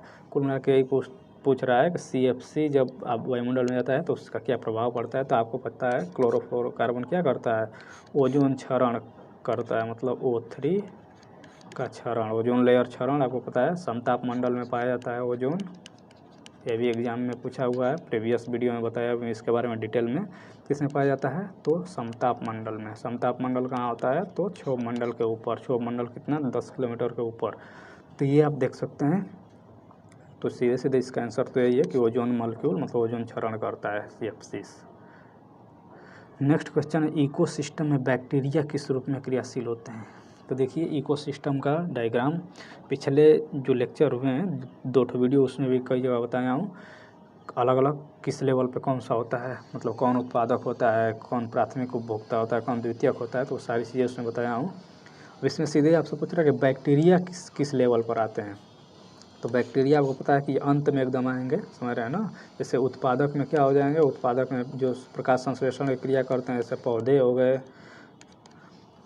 उसके बाद प्राथमिक पौधों को जो खाएंगे वो प्राथमिक उपभोक्ता हो जाएंगे, जो प्राथमिक उपभोक्ता को खाएंगे वो सेकेंडरी हो जाएंगे, जो इनको खाएंगे वो टर्शियरी हो जाएंगे, जो इनको खाएंगे वो चतुर्थ हो जाएंगे। फिर उनको जो अंत में खाएंगे वो कौन खाएंगे, मतलब उसको नष्ट कौन करेगा, तो वो नष्ट करेगा बैक्टीरिया, अपघटन कर देंगे लास्ट में। तो ये सीधे बैक्टीरिया क्या है, ये अपघटक हैं। यहाँ से आप देख भी सकते हैं पूरा ये डिटेल में। प्रोड्यूसर वही प्लांट्स जितने हैं, एनर्जी लेवल भी इसका सबसे हाई होता है। उसके बाद प्राइमरी कंज्यूमर, सेकेंडरी, फिर टर्शियरी, क्वार्टरनी, मतलब उसके बाद जो इनको भी, मतलब ये उल्लू है, इसको जब मरेगा तो इसको कौन समाप्त करेगा, तो इसको अपघटन करेंगे, मतलब जो डीकम्पोजर है छोटे छोटे बैक्टीरिया वो कर देंगे। तो यही पूछ रहा था यहाँ। नेक्स्ट क्वेश्चन की बात किया जाए तो चलिए, वो जनरल पार्ट समाप्त हो गया है। अब बचा साइंस पार्ट, जो कि 40 क्वेश्चन जो होते हैं तो वो इसमें है। एक एक करके इसमें को भी देख ही लेते हैं। सबसे पहला कह रहा है कि सीधी रेखा में गति का समीकरण निम्नलिखित में से कौन सा है। तो ये तो अब इससे भी आसान क्या पूछे, सीधे गति का समीकरण ही पूछा है। आपको पता है 3 ठो समीकरण है गति के सीधी रेखा के लिए। पहले यहाँ लिख ही दे रहा हूँ, फिर वहाँ से मिला लीजिएगा कि v बराबर क्या होता है u + at, जहाँ v क्या है अंतिम वेग, u प्रारंभिक वेग, a त्वरण और t समय। वहीं एक और होता है s बराबर ut + ½ at²। एक और होता है v² बराबर u² + 2as। s क्या है, इस डिस्प्लेसमेंट है, मतलब विस्थापन है। तो ये 3 ठो है। अब इसके अलावा देख लीजिए, इसमें से मिला लीजिए कौन सा है। 9th के NCERT में आपको मोशन चैप्टर में मिल जाएगा। v बराबर u - at दिया है, प्लस होना चाहिए। v बराबर u + 2at दिया है, तो ये भी गलत है। v बराबर u + at दिया है, सीधे सीधे सी सही है। चलिए नेक्स्ट क्वेश्चन दिया है, में से कौन सा ऊर्जा परिवर्तन घर्षण बल में शामिल होता है। कुल मिलाकर है घर्षण बल में क्या होता है, कौन सा ऊर्जा किस में बदल जाता है। तो घर्षण मतलब आप घिसाव जब करेंगे तो क्या होता है, घिसाव करेंगे तो कोई चीज़ मूव कराएंगे, गति कराएंगे, तो यहाँ से गतिज ऊर्जा, अब गति कराएंगे जब, तो जब घिसेगा तो क्या होगा, ऊष्मा उत्पन्न होगा। तो गतिज ऊर्जा किस में बदल जाता है, ऊष्मीय ऊर्जा में।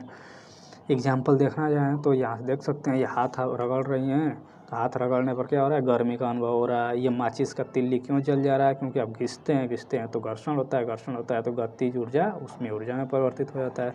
चैप्टर है अच्छा 8 का फ्रिक्शन, ये 11th में भी है, तो यहाँ से देख सकते हैं इसके बारे में डिटेल में अलग अलग। इसमें स्टैटिक घर्षण, गतिक घर्षण वो पूछ देता है, सवाल भी इससे आया हुआ है।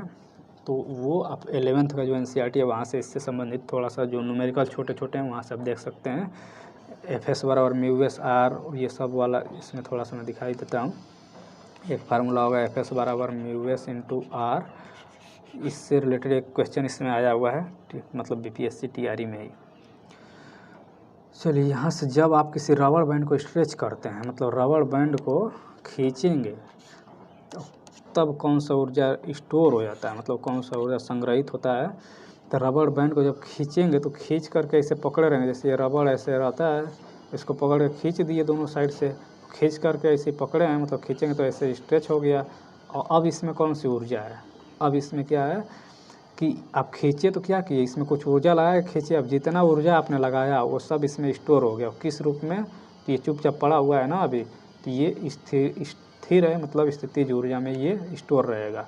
फिर जैसे ही छोड़ेंगे इसको, तब अपने वही ऊर्जा यूज करके ये प्रारंभिक अवस्था में आ जाएगा, तो ये स्थितिज ऊर्जा इसका हो जाएगा। इसका और भी एग्जाम्पल पूछा है, जैसे अब कोई कहे कि कोई गेंद है और गेंद कोई खेल रहा है और जाके पेड़ पे अटक गया, तो पेड़ पे जाके यहाँ से यहाँ तक अटक गया जाके ऊपर। अब इसमें यहाँ पर कौन सी ऊर्जा है, तो वही ऊर्जा है यहाँ पर भी। स्प्रिंग है कोई, और स्प्रिंग को खींच करके आप ऐसे पकड़े हुए हैं, खींचे हुए हैं, तो खींचे हैं तो कौन सा है उसमें भी स्थितिज ऊर्जा है। वही ऊर्जा है वो यूज करके पुनः अपने प्रारंभिक अवस्था में आता है। यहाँ पर भी जो ये गेंद है, जैसे ही आप ऊपर से हिलेगा फिर नीचे गिरेगा, तो ये कौन सा ऊर्जा यूज करके आया, जो स्थितिज ऊर्जा इसमें था वही ऊर्जा का यूज करके नीचे आएगा। तो ये चीज़ें हैं इसमें, ऊर्जा किस रूप में स्टोर रहता है, तो वो स्थितिज ऊर्जा में। नेक्स्ट क्वेश्चन है, 5 कूलम के आवेश को दो बिंदुओं में से जिनके बीच क्या रहा है कि 16 वोल्ट का विभवांतर है, मूव करने में कितना कार्य किया जाएगा। मतलब कि 5 कूलम का आवेश है, तो आवेश को किससे दिखा देते हैं, चलिए Q से दिखा दिए 5 कूलम, और कितना विभवांतर दिया है, V बराबर दिया है 16 वोल्ट। कार्य पूछ रहा है W, कार्य बराबर क्या हो गया। तो यहाँ से देखिए, अगर परिभाषा आप पढ़े होंगे तो विभव का परिभाषा देखिए, अगर फार्मूला आपको नहीं पता है तो सीधे परिभाषा यदि आप पढ़े हैं, मतलब इसका डेफिनेशन जानते हैं तो भी कर सकते हैं। विभव क्या होता है, विभव होता है कि किसी बिंदु का, जैसे यहाँ का अगर विभव निकालना है तो यहाँ का विभव का परिभाषा क्या होगा कि किसी एकांक आवेश को Q से दिखा दे रहे हैं, अनंत से इस बिंदु तक लाने में जितना कार्य करना पड़ेगा, मतलब यहाँ से यहाँ तक लाने में जितना कार्य करना पड़ेगा वही इस बिंदु का विभव कहलाता है। तो ये V बराबर हो जाता है W/Q, मतलब एकांक आवेश Q का मान यदि 1 कर दिया जाए 1 कूलम, तो एकांक आवेश को अनंत से इस बिंदु तक लाने में किया गया कार्य को क्या कहते हैं, विभव कहते हैं। तो यहाँ से आप सीधे परिभाषा याद है तो बना लेंगे, W बराबर Q इंटू V, W बराबर QV रख दीजिए, यहाँ पर सीधे निकल जाएगा। Q का मान 5 दिया है, V का मान 16 दिया है, 16 5 80, तो आंसर आ गया 80 जूल। कार्य का मात्रक जूल होता है। चलिए इसका नेक्स्ट क्वेश्चन कर रहे हैं, M द्रव्यमान के निकाय को 2r त्रिज्या की कक्षा से 3r त्रिज्या की कक्षा में जाने के लिए कितनी ऊर्जा की आवश्यकता होगी। मतलब इसको ट्रांसफ़र करना है एक ऑर्बिट से दूसरे ऑर्बिट में, तो ये ग्रेविटेशन वाले चैप्टर से है। मतलब आपको फार्मूला पता होगा, F बराबर क्या होता है, F बराबर होता है G m1m2/r²। ये बल है, गुरुत्वाकर्षण बल का सूत्र। अब यहाँ पे सीधे आपको पूछ रहा है, ऊर्जा पूछ रहा है, तो ऊर्जा बराबर क्या हो जाएगा, ऊर्जा या कार्य मैं बताया था कि उसको एक्सचेंज कर सकते हैं, तो एक कार्य निकाल लीजिए। और फार्मूला आपको ऊर्जा का नहीं पता है तो कार्य बराबर क्या होगा, बल गुणे विस्थापन। चलिए यहाँ पे दूरी r से दिखा रहा है तो हम भी r लिख दे रहे हैं, बल गुणे विस्थापन। तो अब देखिए रख दीजिए F का मान, यहाँ पर F का मान रखेंगे तो हो जाएगा G m1m2, ये द्रव्यमान है दो बिंदुओं का, ये G ग्रेविटेशनल कांस्टेंट है, बट्टे r² गुणे r आर से एक बार ख़त्म हो गया तो क्या बचा GM1M2 डिवाइडेड बाई आर, ये आ गया W। अब वही आपसे पूछ रहा है कि एक कक्षा से दूसरे कक्षा में ले जाना है तो आपको पता है कि कुछ ऊर्जा चाहिए 2R से 3R में। अब यहाँ से निकाल लीजिए, ये तो एक के लिए मान लेते हैं कि एक से दूसरे में ले जाना है जिसका ये त्रिज्या अलग अलग दिया हुआ है, तो R1 R2 मान के अगर निकालना चाहें तो वैसे भी कर सकते हैं। तो कार्य कितना करना पड़ेगा, तो दोनों के बीच का जितना एनर्जी का अंतर होगा वही होगा, मतलब डेल्टा एनर्जी लिख दीजिए, इसी को ई भी लिख सकते हैं, एनर्जी और कार्य सब बराबर होता है। तो यहाँ से अगर निकालना चाहें तो क्या करेंगे, GM1M2 ये तो कांस्टेंट है, परिवर्तन निकालना है ना, तो 1/, अंतिम का मान लेते हैं कि R2 है, R2 की जगह 3R है, इसको R2 है और ये R1 है, -1/R1 यहाँ से रख के निकाल लीजिए कितना आ जाएगा। ये कांस्टेंट था इसलिए मैं इसको बाहर कर दिया हूँ। तो GM1M2 डिवाइडेड बाई, अब देखिए यहाँ पे क्या रखेंगे, R2 की जगह पे 3R, यहाँ पे 2R, तो दोनों जगह R होगा, R को बाहर कर देंगे, तो 1/3 - 1/2, इसको सॉल्व करेंगे तो 2 और इधर आ जाएगा 3, माइनस में हो जाएगा, चलिए इसको ऊपर लिख दे रहा हूँ मैं, तो ये हो जाएगा GM1M2 डिवाइडेड बाई R, और इसका एलसीएम लेके चलिए सॉल्व कर लीजिए, तो ये आ जाएगा ऊपर -1, नीचे आ जाएगा 3 दूना 6, तो इस क्या कितना आ गया, ये आ गया GM1M2 डिवाइडेड बाई R, और ये 6 है ना, माइनस में आ गया, तो माइनस केवल ये बता रहा है कि ऊर्जा चाहिए, मतलब ऊर्जा देंगे तब वो छोटे कक्षा से बड़े कक्षा में जाएगा। तो ये यहाँ से मिला लीजिए कौन सा सही है, 6 है नीचे 6R, M के जगह पे M1 M2 जगह पे यहाँ पे कैपिटल M स्मॉल m लिखा है, चलती ये हो जाएगा इसका। तो वही है, बेसिक चीज़ आपको पता होना चाहिए, तो आप क्वेश्चन थोड़ा सा घुमा भी देगा तब भी आप कर लेंगे। नेक्स्ट क्वेश्चन है, दो द्रव्यमानों के बीच की दूरी को दोगुना कर दिया है, फिर वही फार्मूला है, तो कह रहे हैं उनके मध्य गुरुत्वाकर्षण बल कितना होगा। ये TRE3 का जो री एग्जाम हुआ उसमें भी आया, मतलब इस सेम क्वेश्चन रिपीट भी हो गया, समझ सकते हैं, ये कैंसिल हुआ था उसमें आया था, फिर यही क्वेश्चन जो री एग्जाम हुआ उसमें भी आया, तो प्रीवियस ईयर्स के क्वेश्चन भी इम्पोर्टेंट हो जाते हैं इस हिसाब से देखा जाए तो। द्रव्यमान को कह रहा है कि दो द्रव्यमानों के बीच की दूरी को दोगुना कर दे रहा है, तो फार्मूला वही है, F बराबर GM1M2 डिवाइडेड बाई R², तो उनके मध्य गुरुत्वाकर्षण बल कितना हो जाएगा, दूरी को दोगुना कर देंगे, मतलब R के जगह पे क्या रख देंगे 2R, और जब स्क्वायर करेंगे तो क्या हो जाएगा ये 4R², मतलब इसके जगह पे ये आ गया, तो ये 4 क्या हो गया, 4 1/4 हो गया ना, 4 से आधा हो जाएगा ना, मतलब इसको अगर फिर से लिखना चाहें ये वाला रख के तो ये हो जाएगा GM1M2 डिवाइडेड बाई 4R², तो कितना आ गया, पहले इतना था, अब ये उसमें 4 से भाग हो गया, मतलब 1/4 रह गया, ऑप्शन बी हो जाएगा इसका। नेक्स्ट क्वेश्चन है, किसी गैस का गतिज ऊर्जा और उसके दाब P का संबंध क्या, तो ये थोड़ा सा ठीक ठाक दिया है।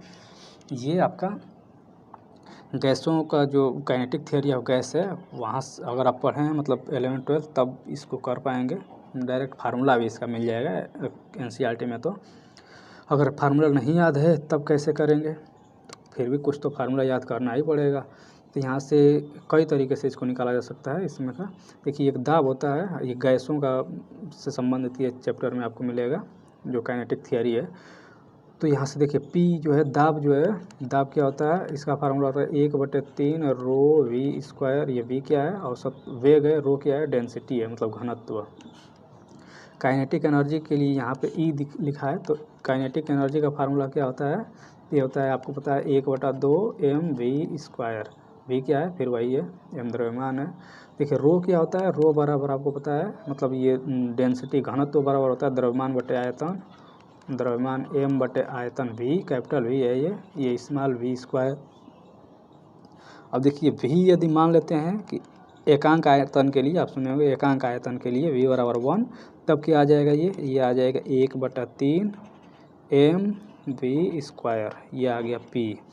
यहाँ से देखिए अगर mv² निकालना चाहें तब क्या निकलेगा, mv बराबर तो 2 आ जाएगा इधर, तो ये हो जाएगा 2E बराबर mv²। अब इसका वैल्यू mv² का वैल्यू ले जाकर इसमें रख दीजिए, तो mv² और 2E इसमें रखेंगे तो क्या आ जाएगा, ये आ जाएगा 1/3 mv² के जगह पे 2E, मतलब ये क्या आ गया, P बराबर 2/3E। तो यहाँ से ये कर सकते हैं, इसको दूसरे तरीके से भी इसको निकाला जा सकता है।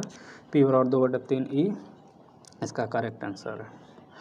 इसको देखिए यहाँ से ये दिखाया भी हूँ, समरी चैप्टर है एनसीईआरटी का, काइनेटिक थियरी के नाम से चैप्टर है 11th का एनसीईआरटी, वहाँ से आप देख सकते हैं सीधे सीधे, और भी इसमें फार्मूला है, यहाँ से इसको ठीक से देख लीजिए। ये PV बराबर NRT MURT, यहाँ से P बराबर वही जो बता रहा था, थोड़ा सा दूसरे तरीके से लिख दिया है।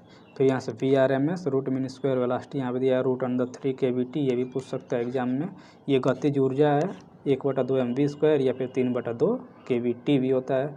यहाँ से E बराबर 3/2 kVt भी लिख सकते हैं इसको। ये वही है लास्ट में जो फार्मूला आया, PV बराबर 2/3E। यहाँ से V क्या किया है, यूनिट कर देंगे, 1 कर देंगे तो P बराबर 2/3E हो जाएगा। चलिए नेक्स्ट क्वेश्चन है 1 kg संहति का पिंड, संहति वही मास होता है द्रव्यमान, पृथ्वी द्वारा निम्नलिखित में से किस बल के द्वारा आकर्षित की जाएगी। मतलब बल सीधे सीधे पूछ रहा है। बल यह बराबर क्या होता है, m×a, ये त्वरण है तो यहाँ पे पृथ्वी खींचेगी तो गुरुत्वीय त्वरण से, तो ये हो जाएगा m गुरुत्वीय त्वरण g।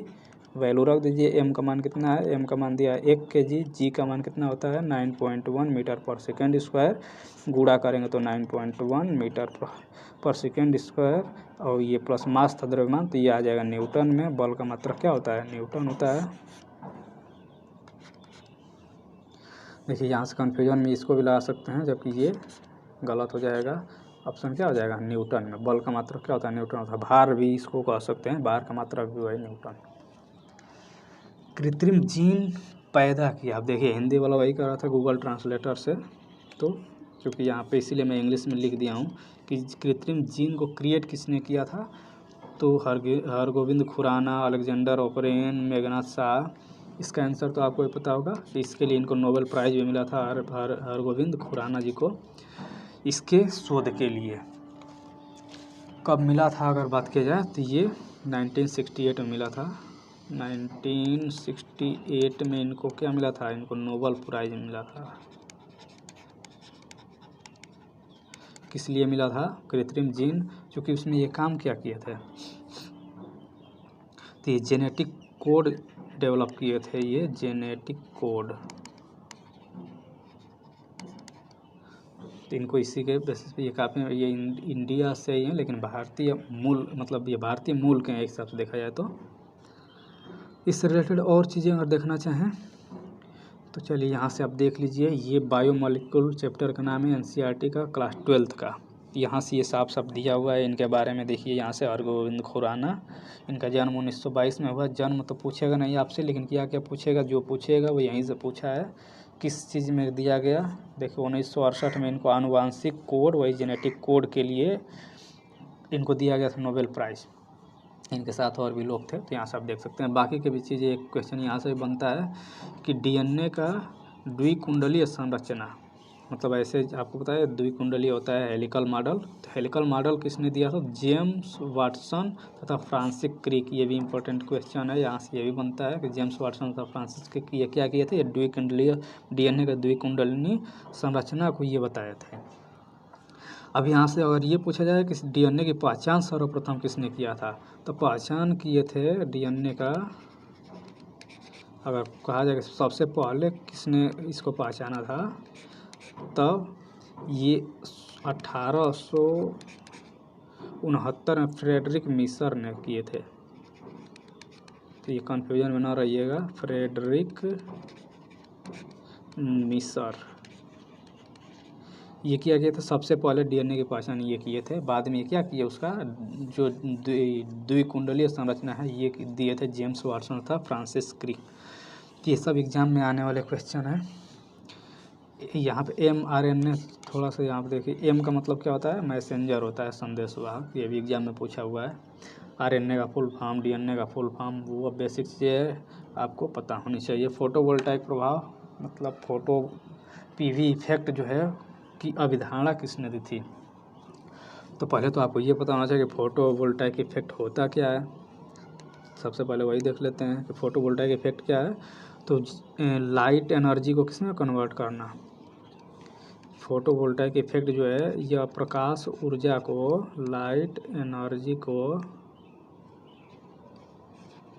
किस में कन्वर्ट करना, लाइट को मतलब प्रकाश को किस में कन्वर्ट करना, विद्युत में या इलेक्ट्रिसिटी में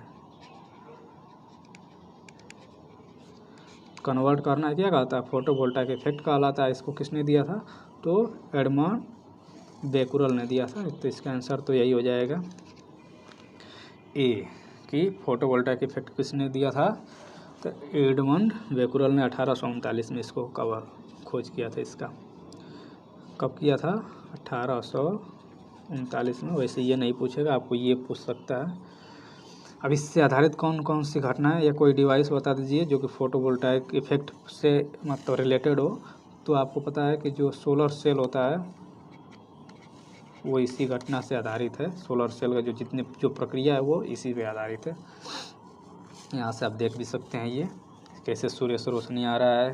तो आप एन टाइप पी टाइप के सेमीकंडक्टर लगाए हुए हैं। तो यहाँ से इसमें से इलेक्ट्रॉन जनरेट होते हैं, मतलब चार्ज जनरेट होते हैं कुल मिला के। तो वहाँ से विद्युत धारा आपको प्राप्त होती है। सोलर सेल का यही प्रोसेस है। तो यहाँ से आप देख सकते हैं एडमंड बेकुरल ये क्या किए थे? फोटोवोल्टाइक इफेक्ट की अवधारणा दिए थे। मीट्रिक प्रणाली जो है वह किस सरकार ने प्रस्तावित किया था? कैनेडियन सरकार, भारत सरकार, फ्रेंच सरकार। तो भारत सरकार को तो यहाँ से वैसे ही क्या कर सकते हैं? एलिमिनेट कर सकते हैं। नाम ही वैसे पता चल रहा है आपको कि मीट्रिक प्रणाली है, इंग्लिश जैसा नाम भी है। कैनेडियन सरकार या फ्रेंच सरकार? तो इसको दिया था फ्रेंच सरकार ने। मीट्रिक प्रणाली वही जो आजकल SI यूनिट के नाम से जाना जाता है, मतलब स्टैंडर्ड यूनिट। ये लगभग हर देश में अभी यही फॉलो किया जा रहा है। मतलब दूरी के लिए मीटर, द्रव्यमान के लिए kg। यहाँ से देख सकते हैं मीटर, द्रव्यमान के लिए kg या ग्राम, लीटर वॉल्यूम के लिए, टेम्परेचर के लिए डिग्री सेल्सियस या केल्विन, टाइम के लिए सेकेंड। तो क्या यही मीट्रिक प्रणाली है। इसको फ्रेंच गवर्नमेंट ने इसको किया था। कब किया था? 1795 में। और ये भी जानना चाहें तो ये कब किया था? 1795 में इसको एक्सेप्ट किया गया था फ्रांस के द्वारा। ENT विशेषज्ञ, अभी इसको शुरू में बताया कि किस तरह का दर्पण प्रयोग करते हैं। तो इस पर ज़्यादा चर्चा तो अब बनता नहीं है। दर्पण पूछा है ENT, वही ईयर, नोज एंड थ्रोट। इसका फुल फॉर्म भी अगर जानना चाहें, ईयर मतलब कान ही होता है ना, नोज और थ्रोट मतलब गला। इससे संबंधित जितने जो विशेषज्ञ हैं ये किस दर्पण का प्रयोग करते हैं? तो अब शुरू में बताया कि अवतल दर्पण में एक ही स्थिति होता है। कौन सा? ध्रुव और F के बीच। कि इसके बीच अगर कोई वस्तु रखेंगे तो उसका प्रतिबिंब क्या बनता है? उसका प्रतिबिंब आभासी बनता है और वस्तु से बड़ा बनता है। शुरू में बताया था इसको। तो आप वहाँ से देख सकते हैं, इधर C रहेगा, इधर प्रतिबिंब बनेगा बड़ा सा, आभासी सीधा बनेगा। तो इसी गुण का यूज करते हैं ENT स्पेशलिस्ट जो हैं। उसमें कौन सा है? तो कॉनकेव मिरर मतलब अवतल दर्पण। ऑप्शन तो हो जाएगा। देखना चाहें तो यहाँ से देख लीजिए। ये हैं डॉक्टर साहब ENT विशेषज्ञ। और वो इसका ये वाला देखिए, ऐसे देखे होंगे दांत उत के जो अस्पताल में अगर गए होंगे तो इस प्रकार का ये दर्पण होता है, अवतल दर्पण होता है। तो किसी तरह का प्रतिरोध, तो शुरू में अभी बता दिया इसको कि प्रतिरोध ओम का नियम, प्रतिरोध ओम का नियम कि क्या होता है? V बराबर I इंटू R। यहाँ से निकाल लीजिए। अगर इसमें कहीं दिया है तो ठीक है, नहीं तो कन्वर्ट कर लीजिए। R बराबर V बटे I। ये किसने दिया था? ओम का नियम है, ओम्स लॉ। चलिए मिल गया। R बराबर V बटे I, ऑप्शन C हो जाएगा। हमारे शरीर के अंदर भोजन को ब्रेक डाउन करने वाला, अब देखिए भोजन को ब्रेक डाउन मतलब भोजन को तोड़ना, भोजन को पचाना। भोजन को कौन पचाएगा? नाम से ही पता चल रहा है, पाचक एंजाइम होंगे। तो ये भोजन को तोड़ने का काम कौन करता है? पाचक एंजाइम। इसको थोड़ा सा डिटेल में आप पढ़ लीजिएगा, कक्षा 10 का NCERT।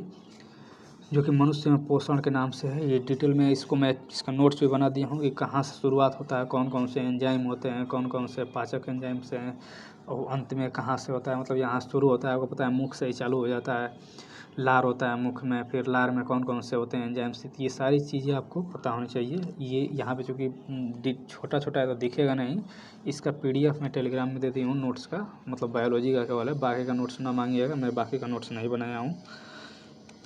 तो ये आप देख सकते हैं। इसमें एक क्वेश्चन आता है कि पूर्ण पाचन कहाँ होता है, तो छोटी आंत में होता है। मतलब कार्बोहाइड्रेट, वसा, प्रोटीन का जो पूर्णतः पाचन होता है यहीं पे होता है, इसलिए इसको कहा जाता है कि पूर्ण पाचन कहाँ होता है, छोटी आंत में होता है। तो इसको डिटेल में मैं यहाँ पे नहीं चर्चा करूँगा, अलग से आप कहेंगे तो इसके लिए बना दूँगा। चलिए, सिल्वर ब्रोमाइड का रंग पूछ रहा है कि किस कलर का होता है। सिल्वर ब्रोमाइड भूरा होता है कि सफ़ेद होता है कि नीला होता है। तो सिल्वर ब्रोमाइड जो है तो ना तो भूरा होता है, ना ही सफ़ेद होता है, ना ही नीला होता है। डायग्राम दिखा दे रहा हूँ, बता दीजिए कैसा है। ये देखिए, अगर दिख रहा हो तो ये हल्का सा पीला टाइप का है, इस कलर का होता है। तो इनमें से कोई नहीं होगा इसका आंसर ई।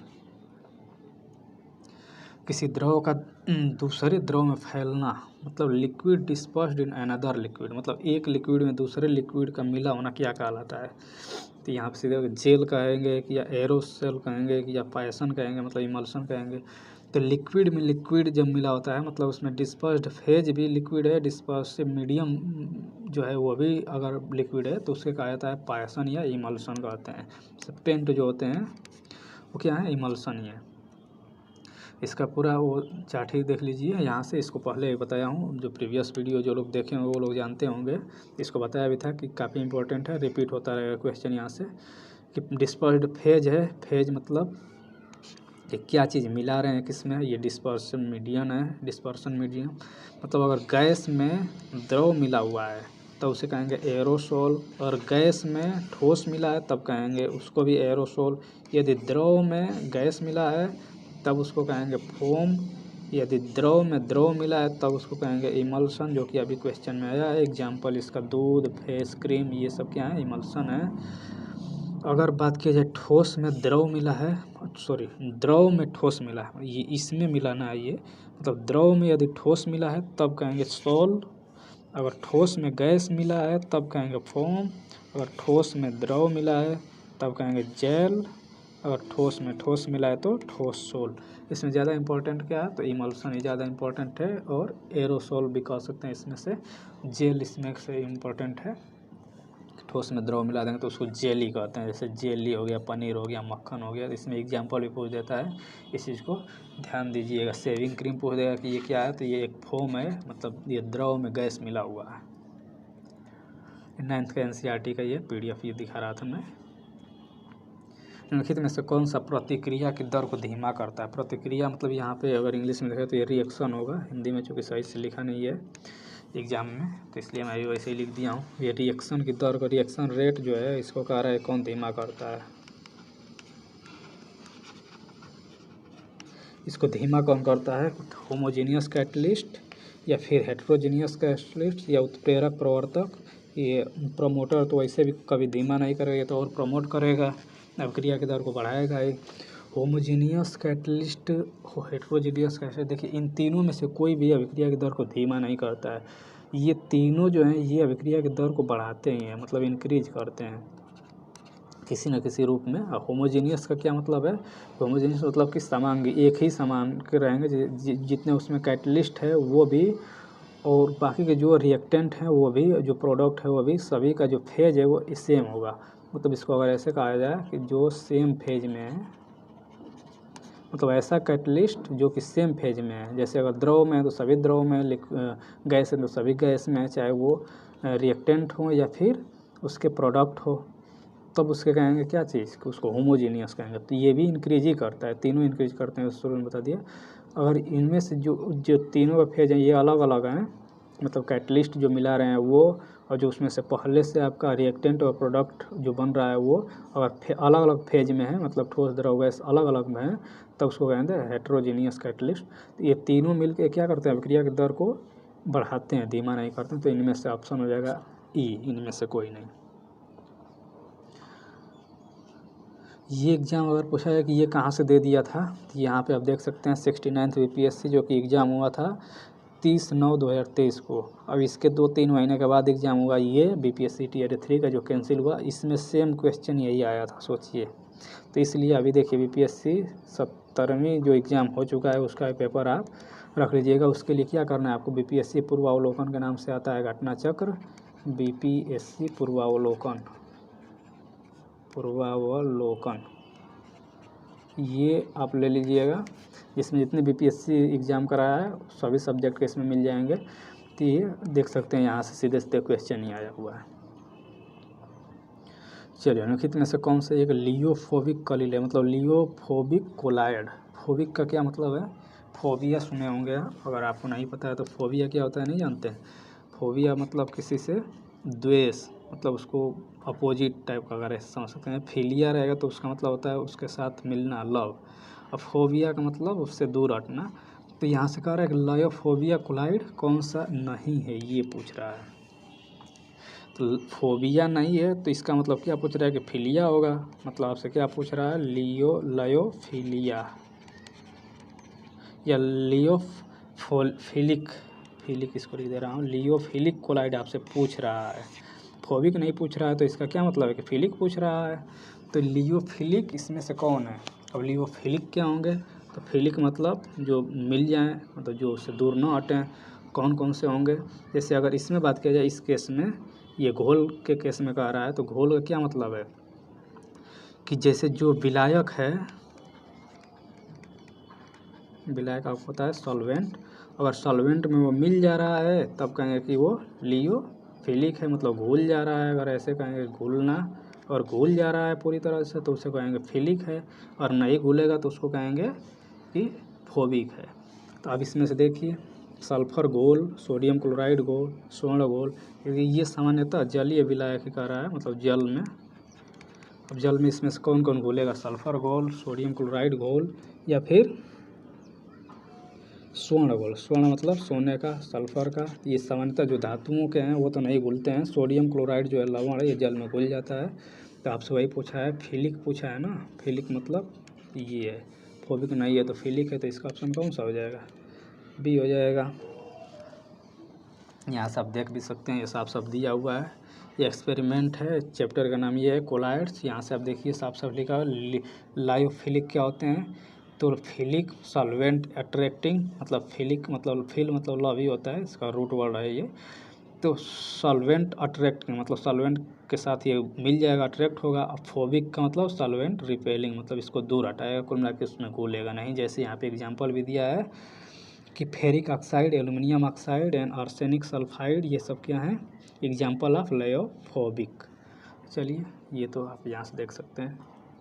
नेक्स्ट क्वेश्चन कह रहा है निम्नलिखित में से कौन सा शोषण का एक उदाहरण है। शोषण मतलब साप्शन। तो देखिए दो चीज़, इससे पहले तो आपको पता होना चाहिए कि साप्शन होता क्या है। तो साप्शन होता है एब्जॉर्प्शन एंड एडजॉर्प्शन, जिसमें दोनों एब्जॉर्प्शन एंड एडजॉर्प्शन।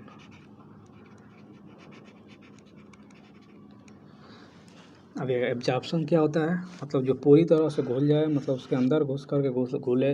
और एडजॉर्प्शन मतलब सतह पर चिपक के रहे केवल। जैसे आपके शरीर पर पानी जो क्या होता है वो एडजॉर्ब होता है, वो अंदर नहीं घुलता है ना, वो केवल पानी चिपका रहता है, तो वो एडजॉर्प्शन है। तो वैसे प्रक्रिया जिसमें एब्जॉर्प्शन भी हो और एडजॉर्प्शन ही दोनों एक साथ होते हैं, उन्हें साप्शन कहा जाता है। तो यहाँ पे वही आपको बताना है। पहला दिया है काटन डिप्ड इन इंक, मतलब कि स्याही में काटन रुई को डुबा देंगे तो क्या है वो। फिर कह रहे हैं वाटर इन सिलिका जेल, तो सिलिका जेल में देखिए वो सोखता नहीं है सिलिका जेल, इसका ये मतलब है कि वो केवल ऊपर चिपका रहेगा। तो ये किसका उदाहरण है, ये एडजॉर्प्शन का उदाहरण है। नीचे वाला ये जो सिलिका जेल में है ये एडजॉर्प्शन है। नीचे दिया है पानी को सोख, मतलब स्पंज इन वाटर, सोखता जिसे कहते हैं पानी वाला। तो पानी ये क्या करता है, पूरा उसके अंदर घुस करके सोख लेता है, तो ये एब्जॉर्प्शन है। जो है ये किसका उदाहरण है, ये एब्जॉर्प्शन का उदाहरण है। तो एक ही बचा ये काटन डिप्ड इन इंक। अब देखिए इंक में क्या हुआ, जब रुई डुबाएंगे तो कुछ तो इंक जो है उसके अंदर घुसेगा, लेकिन कुछ उसके बाहर चिपका रहेगा, वो पूरी तरह से जो रेसे हैं वो नहीं सोखेंगे। तो इसलिए इसमें दोनों हो रहा है, तो इसको साप्शन कहेंगे। पहला इसका ऑप्शन सही है। चलिए तो नेक्स्ट क्वेश्चन देख लेते हैं। निम्नलिखित में से किसको लोगों के इलाज में कभी भी सीधे इस्तेमाल नहीं करना चाहिए? मलेरिया मतलब एंटी मलेरियल्स या डिसइंफेक्टेंट या फिर एंटीसेप्टिक। तो कह रहा है कि सीधे सीधे मतलब उनको पिला नहीं देना चाहिए, इसका ये मतलब है। जैसे कोई दवा है, आप उसको सीधे दे देते हैं पानी के साथ, लो पी लो। तो ये पूछ रहा है कि इसमें से किसको डायरेक्ट नहीं दिया जा सकता है, मतलब खाने के लिए या पीने के लिए डायरेक्ट नहीं दिया जा सकता है। तो एंटी मलेरियल तो आपको पता है कि इसको दिया जा सकता है डायरेक्ट इंजेक्शन के थ्रू, या फिर वैसे दिया भी जाता है पोलियो का टीका। ये डिसइंफेक्टेंट जो हैं ये भी डायरेक्ट दिए जा सकते हैं, परंतु एंटीसेप्टिक क्रीम्स जो आते हैं, आपको पता है जब घाव वो लग जाता है, मरहम जिसे कहते हैं, तो उसका डायरेक्ट आप ये नहीं कि लो मरहम खा लो, ऐसा तो कहेंगे नहीं, उसको बाहर से लगाया तो इसका डायरेक्ट इस्तेमाल नहीं किया जा सकता है। तो ये इसका तो यही होगा, या फिर इसको कीटनाशक भी कह सकते हैं। तो कीटनाशक का भी डायरेक्ट आप यूज नहीं कर सकते हैं। तो ऑप्शन इसका हो जाएगा सी। चलिए अब नेक्स्ट आपका है, निम्नलिखित में से कौन सा स्वभाव से अम्लीय है? तो ये तो काफ़ी आसान है, एसिडिक पूछा है। कौन इसमें? तो मानव रक्त। तो रक्त आपको पता है कि बेस होता है, इसका पीएच मान यदि पूछा जाए, पीएच मान पूछा जाता है तो ब्लड का कितना होता है पीएच मान? ये 7.4 के आसपास होता है। चूने का पानी जो है ये भी एसिडिक है, और एसिडिक कह रहा हूँ, ये बेसिस है, मतलब बेस है, क्षार है। नींबू का रस आपको पता है खट्टा होता है, ये क्या है? ये अम्लीय है। और पीएच वैल्यू यहाँ पे देख सकते हैं, एनसीईआरटी का ये क्लास 10th का जठर रस का 1.2 पूछ देता है एग्जाम में। नींबू का रस का कितना? 2.2 पीएच वैल्यू। शुद्ध जल का 7, रक्त का 7.4, मिल्क ऑफ मैग्नीशिया का 10, सोडियम हाइड्रोक्साइड का 14 के आसपास। अम्ल क्षार के साथ क्रिया करके लवण तथा पानी बनाते हैं, इस प्रक्रिया को क्या कहते हैं? तो शुरू में भी बताया था, इस प्रक्रिया को क्या कहते हैं? अम्ल और क्षार। ये तो सीधे सीधे है कि इसको क्या कहते हैं? इसको न्यूट्रलाइजेशन कहते हैं। ऑप्शन तो इसका सही हो जाएगा। अम्ल क्षार मिलकर लवण तथा जल बनाते हैं, तो इसको क्या कहते हैं? न्यूट्रल हो गया, मतलब न्यूट्रलाइजेशन हो जाता है। शुरू में इसको बताया था। चलिए नेक्स्ट ही है, निम्नलिखित में से कौन सा तत्व आसानी से एक इलेक्ट्रॉन मुक्त कर देता है? अब इलेक्ट्रॉन कौन मुक्त करेगा? तब तक पहले तो आपको बेसिक अगर थोड़ा सा रूल पता है तो आसानी से इसका आंसर दे सकते हैं। देखिए, आसानी से इलेक्ट्रॉन वही मुक्त करते हैं जो क्या होते हैं? मोर रिएक्टिव होते हैं। मोर रिएक्टिव कौन होगा? देखिए, ये अभिक्रियाशीलता श्रेणी है, जो ऊपर वाले हैं ये सबसे अधिक अभिक्रियाशील हैं, उसके नीचे वाले थोड़ा सा कम, फिर उसके नीचे और कम, उसके नीचे और कम। तो जो ज़्यादा ऊपर है मतलब ये अधिक अभिक्रियाशील हैं। अभिक्रियाशील का मतलब ये आसानी से इलेक्ट्रॉन त्यागेंगे। तो ऊपर सबसे कौन है? पोटेशियम है, तो इसका आंसर तो यहीं से मिल जाएगा, पोटेशियम आसानी से करेगा। और दूसरे नंबर पे आप देखेंगे तो सोडियम है। ऐसे आप यहाँ देख सकते हैं, आपका है कि सबसे लेस मतलब सबसे कम रिएक्शन कौन करेगा? तो यहाँ से गोल्ड है, ये स्वतंत्र अवस्था में रह सकता है। एग्जाम में अभी पूछा है, अभी इसी में नेक्स्ट में हो सकता है स्लाइड में मिल जाए कि स्थिर कौन रहता है, मतलब रिएक्शन कौन स्वतंत्र अवस्था में कौन धातु पाई जाती है। तो यहाँ से आप देख सकते हैं गोल्ड सिल्वर जो है स्वतंत्र अवस्था में रहते हैं, ये जल्दी क्रिया नहीं करते हैं। चैप्टर का नाम है मेटल एंड नॉन मेटल्स, कक्षा 10 का एनसीईआरटी, वहाँ से इसको डिटेल में चाहे तो देख सकते हैं। हाँ, नेक्स्ट क्वेश्चन की बात किया तो कौन सी गैस चूने के पानी को दूधिया बना देती है? तो ये तो बचपन में आप किए ही होंगे कि चूना का पानी ले लेते थे, फूंक मारते थे उसमें पाइप लगा के, नली लगा के, ताकि दूधिया बन जाए। जल्दी बनता नहीं था क्योंकि अब उतना पर्याप्त मात्रा में CO2 दे नहीं पाते थे उसको। तो यहाँ तो वही है, कार्बन डाइऑक्साइड CO2 दूधिया बनाने के लिए। डायग्राम यहाँ से देख सकते हैं, ये एसिड बेस एंड साल्ट कक्षा 10 का एनसीईआरटी से यहाँ साफ साफ दिया हुआ है। देखिए, कैल्शियम हाइड्रोक्साइड में मतलब वही चूने का पानी, उसमें क्या कर रहे हैं? कार्बन डाइऑक्साइड गैस को गुजार रहे हैं ये, तो क्या बनेगा? कैल्शियम कार्बोनेट बनेगा। यहाँ पर रिएक्शन भी दिया है। कैल्शियम कार्बोनेट क्या अवक्षेप बनता है? कैल्शियम कार्बोनेट किसका सूत्र है? तो ये चाहे दूधिया कहिए, चाहे चाक कहिए, चूना पत्थर कहिए, खड़िया कहिए, संगमरमर, इस सभी का यही सूत्र है, कैल्शियम कार्बोनेट। तो इससे तो अवक्षेप हो गया। अवक्षेपण अभिक्रिया का एग्जाम्पल भी ये है, ये चूने का पानी है, कैल्शियम हाइड्रोक्साइड, ये सूत्र भी पूछ देता है सीधे सीधे। यहाँ देख सकते हैं, कैल्शियम हाइड्रोक्साइड में CO2 मिला दिए तो क्या बन गया? दूधिया बन गया। और उसके साथ साथ जल उसके ऊपर तैरने लगता है, और ये छोड़ देंगे ज़्यादा देर तक तो ये अवक्षेप मतलब प्रेसिपिटेट होकर नीचे सतह में बैठ जाता है। प्रकृति में मुक्त दशा में पाई जाने वाली धातु है, अभी ऊपर बताया, सोना, कम रिएक्शन करता है, कम रिएक्टिव है, तो ये मुक्त अवस्था में पाई जाएगी। तो ऑप्शन इसका कौन सा हो जाएगा? ऑप्शन इसका सी करेक्ट हो जाएगा। चलिए, ऊष्मा निष्कासित करने वाली प्रक्रिया मतलब उस किसमें से ऊष्मा रिलीज होता है? तो नाम से ही पता चल रहा है कि ऊष्मा रिलीज होना है। ऊष्मा रिलीज होगा मतलब ऊष्मा क्षेपी। सोखी है तो ऊष्मा, अगर ऊष्मा जिसमें चाहिए ऊष्मा सोखता तो उसको ऊष्मा शोषित कहते हैं। इंडोथर्मिक, इसको एक्जो मतलब बाहर की तरफ, थर्म मतलब हीट, तो बाहर की तरफ हीट निकालना मतलब ऊष्मा का निष्कासन। सीधे सीधे यहाँ से आप देख सकते हैं। इसका अगर एग्जांपल देखें तो आप सांस ले रहे हैं, उसमें भी हीट निकलता है, मतलब श्वसन क्रिया भी ऊष्मा क्षेपी है। जो अब आप कोई लकड़ी जलाते हैं या गैस जलाते हैं तो उसमें भी क्या है, वो अभी ऊष्मा क्षेपी है, ऊष्मा का वहाँ से भी निष्कासन ही होता है। एग्जाम्पल यहाँ से देख सकते हैं, ऊष्मा क्षेपी अभिक्रिया, ये कक्षा 10 का एनसीईआरटी है, केमिकल रिएक्शन एंड इक्वेशन, पहला चैप्टर एकदम। वहाँ से आप देख सकते हैं ये मीथेन को जलाया जा रहा है ऑक्सीजन की उपस्थिति में, तो क्या ये भी यहाँ पर नीचे दिया हुआ श्वसन एक ऊष्माक्षेपी अभिक्रिया है। विटामिन B12 का रासायनिक नाम क्या है? काफ़ी इंपॉर्टेंट है, घुमा घुमा के आता रहता है, कभी विटामिन A, कभी विटामिन B, कभी विटामिन B6, कभी C, तो ऐसे पूछता रहता, तो आपको पूरा जानना पड़ेगा। विटामिन B12 इसका तो आंसर हो जाएगा कोबालामिन। अब देखिए पूरा लिस्ट अगर चाहे तो यहाँ से मैं दे दिया हूँ, वही बीपीएससी पूर्वावलोकन का, बीपीएससी का नहीं, ये साइंस का पूर्वावलोकन अलग से आता है, उसमें से ये मैं कॉपी किया हूँ। तो आप यहाँ देख सकते हैं विटामिन ए का नाम क्या है? रेटिनाल। अब इससे होने वाला किसके कारण, कमी के कारण होता है, इससे रोग कौन सा होता है, स्रोत क्या है, ये भी इम्पोर्टेंट है। पूरा ये लिस्ट ही इम्पोर्टेंट है, इसका ये मतलब है। विटामिन ए का नाम क्या है? रेटिनाल। यहाँ से इससे संबंधित रोग कौन है? सबसे कॉमन रतौंधी, जीरोप्थैल्मिया भी होता है। इसका जो किससे सबसे मतलब इसका स्रोत कौन सा है, कहाँ से मिलता है? तो गाजर, यकृत पूछ देता है एग्जाम में, मछली का तेल अभी एग्जाम में आया हुआ है, देखिए नेक्स्ट स्लाइड में हो सकता है मिल भी जाए इसी में।